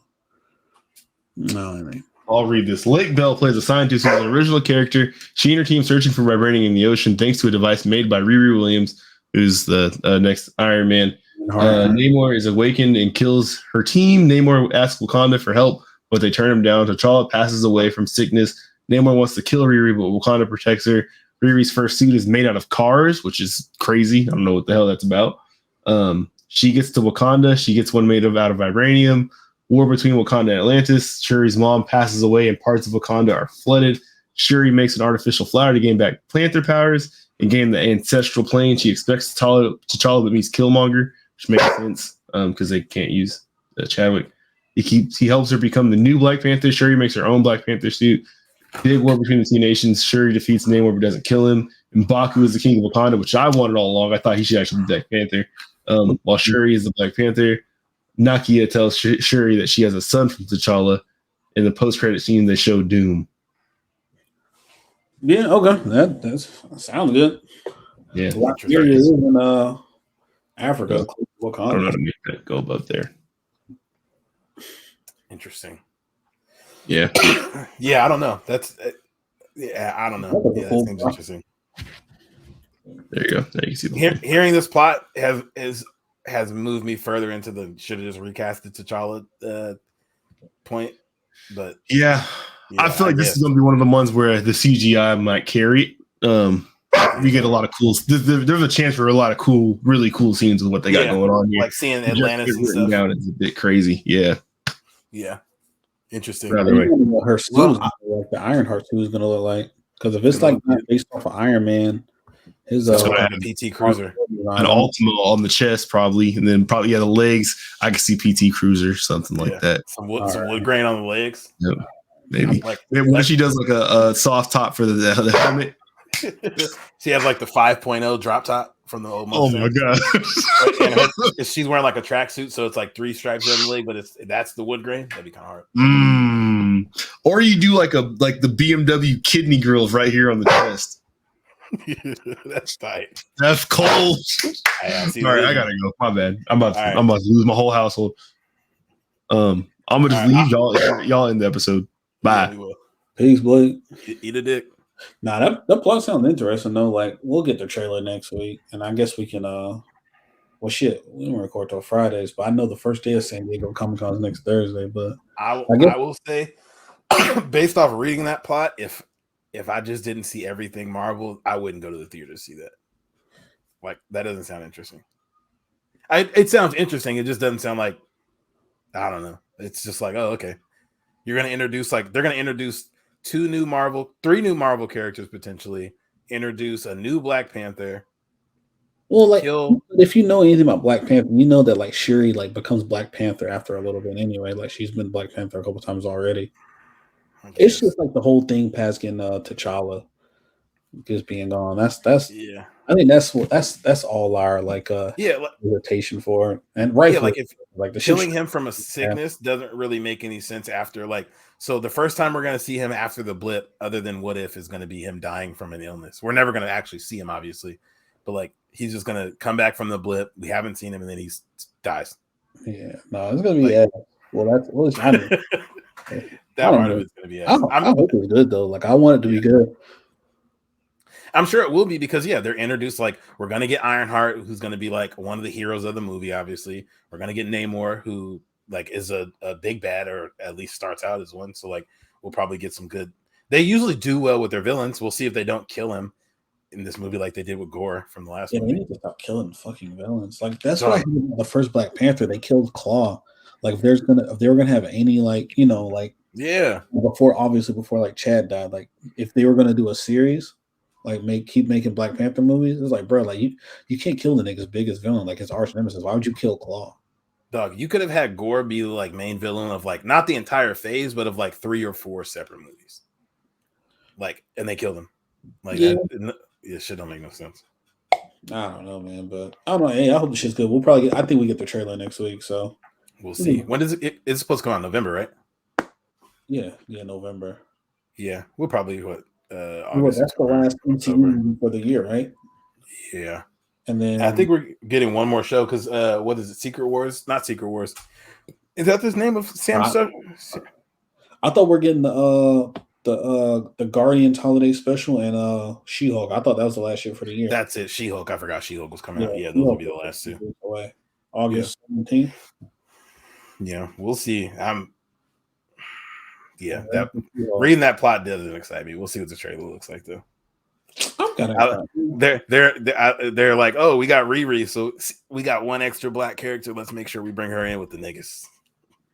Can't introduce her enough. Why can't she have her own show? Isn't Ironheart getting a show though? Yeah, she's getting a show. I think this is going to be her introduction. That's another reason why giving Miss Marvel a show doesn't really make any sense. You gotta introduce them somehow. Honestly, but you think about it, like this is if you get like 6 episodes for like 30 to 40 minutes a piece, this is just a longer movie. Yeah. Think about it, like the movie introduces the character, you see her background, you see how she gets her powers. Most Marvel introductory movies when they introduce new character, you see how they get the powers, and then like the end is like a showdown, like a mirror match kind of. So they fight somebody with similar powers to themselves, kind of like how Black Panther's first movie. Yeah, but I feel like that makes sense for a lot more of. It makes sense for all the other characters who had like a much more established, like even if it's not comic book only, but like a much more established background. Like even if you didn't know Thor, you knew what Thor was. You knew what Iron Man was. You knew Black Panther. You knew Hulk. She's clearly like the newest person that like a lot like. Unless like you played the Avengers game or read comics, you probably wouldn't know who the fuck this is. Yeah. Yeah, and if we read you played the Avengers game, which is how I knew Miss Marvel. Her mom was dead. Her dad was a single parent. Like her powers were different. Like this is a completely character than that. Completely different character than that. Was her mom dead in the game? I'm pretty sure they mentioned her dad being a single dad. That it was also a plot for like 5 minutes in the game. So I could be wrong there, but I'm pretty sure her mom was her dad until like the end. Yeah, or like he might just say something, or they say something about her family. Yeah, I don't know. That was dope though. That was a dope introduction. She was the star of that game, man. Honestly. Yeah, clearly it was her game. That shit was fire until it wasn't. Yeah, sure. That game ended up sucking. I don't think it's a bad game. I think they just got greedy with microtransactions in the marketplace. It's not a bad game and it's funny. I'm about to say this, and I think when I just looked, I think I played 60 hours or something like that, or like 40 hours. It's not a bad game if you play it for like 20 hours. Like if you get through the main plot and like play some of the side stuff, it's fun. But everything, like all the enemies end up being the same. The levels were the same. Like so much of that stuff was the same. That was like, this is not fun. Yeah, it's like one of those games where like you just chill and play with your homies, whatever. Try to get new shit. Mm-hmm. Just kill time, whatever. Just play with them. I remember being hyped for the Black Panther one. We played that shit once. I did fuck with that, dog. Because like I wanted to get all the damn suits with them, but like, dog, that marketplace is just so fucked up, man. You can't get any cool outfits for them. It's still baffling to me how companies that do microtransactions. I guess the goal is for you to spend money and not earn them, and that's the point. But like, I'm not gonna keep playing the game if the only way for me to get stuff is to buy it, because then I don't even feel rewarded for playing. Like, dog, I don't want to spend $10 on one fucking costume. I'm gonna spend $10 on one costume, and then that's all it is a costume. There's nothing else like about it other than cosmetics. So, but then I'm gonna play all the same missions for that $10. Like I'm not getting no extra nothing at all. Or like if I spend the 10 on this one costume, and then I feel like, oh well, you have 3 of 47 costumes, and all of them kind of look similar to the ones that like I spent $10 on, but nigga just got a red collar instead of a black collar on this shirt or something like that. And then you just feel cheated. But I don't know. Hey man, fuck Square Enix. You'll pay for your sins. They know what they did wrong, but they do. Fuck them. But shit, man. Episode 65 out of the way. Shout out to Blake. He had to get up out of here a little early. Them dogs over there kicking his ass. I want people to watch the video so they can see why Blake be getting bullied. Them dogs is big as fuck. They be coming up on putting their head on their shoulder and shit. Next week, I will check my availability. I'm gonna tap in for sure with you guys next Friday. All right, I will be down. Jamal will be traveling. Please don't do what you did the last time you were traveling and get on from the fucking beach on your phone where we couldn't hear you. Oh yeah, no, take your iPad with you, so. Yes, sir. I will be. I'm gonna put my iPad with me. It's record on that or something. Yeah, I'm gonna fuck with you guys. And hopefully, at least Thursday we can get some good from San Diego Comic Con, or at least Thursday and Friday, so we can talk about that a little bit. Hopefully. Yeah. But hey, man. Shout out to us. 65 of them things. Dog, we 10 episodes from 75. That's a quarter century, bro. It is. We got to do something special. Faster than you think. It does. It don't feel like, and we're probably more than 100 episodes in because you and you did the all the Monday night shows during the football season. I forgot about that. Yeah, dog. Yeah. Hey, bro, they add up, man. Yeah. And then we gotta get some more guests on here. I want to talk to some more people. We can talk about that offline because I got an idea for that. Yeah, I was talking to some of our friends from the multiverse. They was talking about they on that last episode. They was like, yeah, they trying to do something. So, but yeah, hey man, thank you for tuning in, watching, listening. Subscribe, like, share.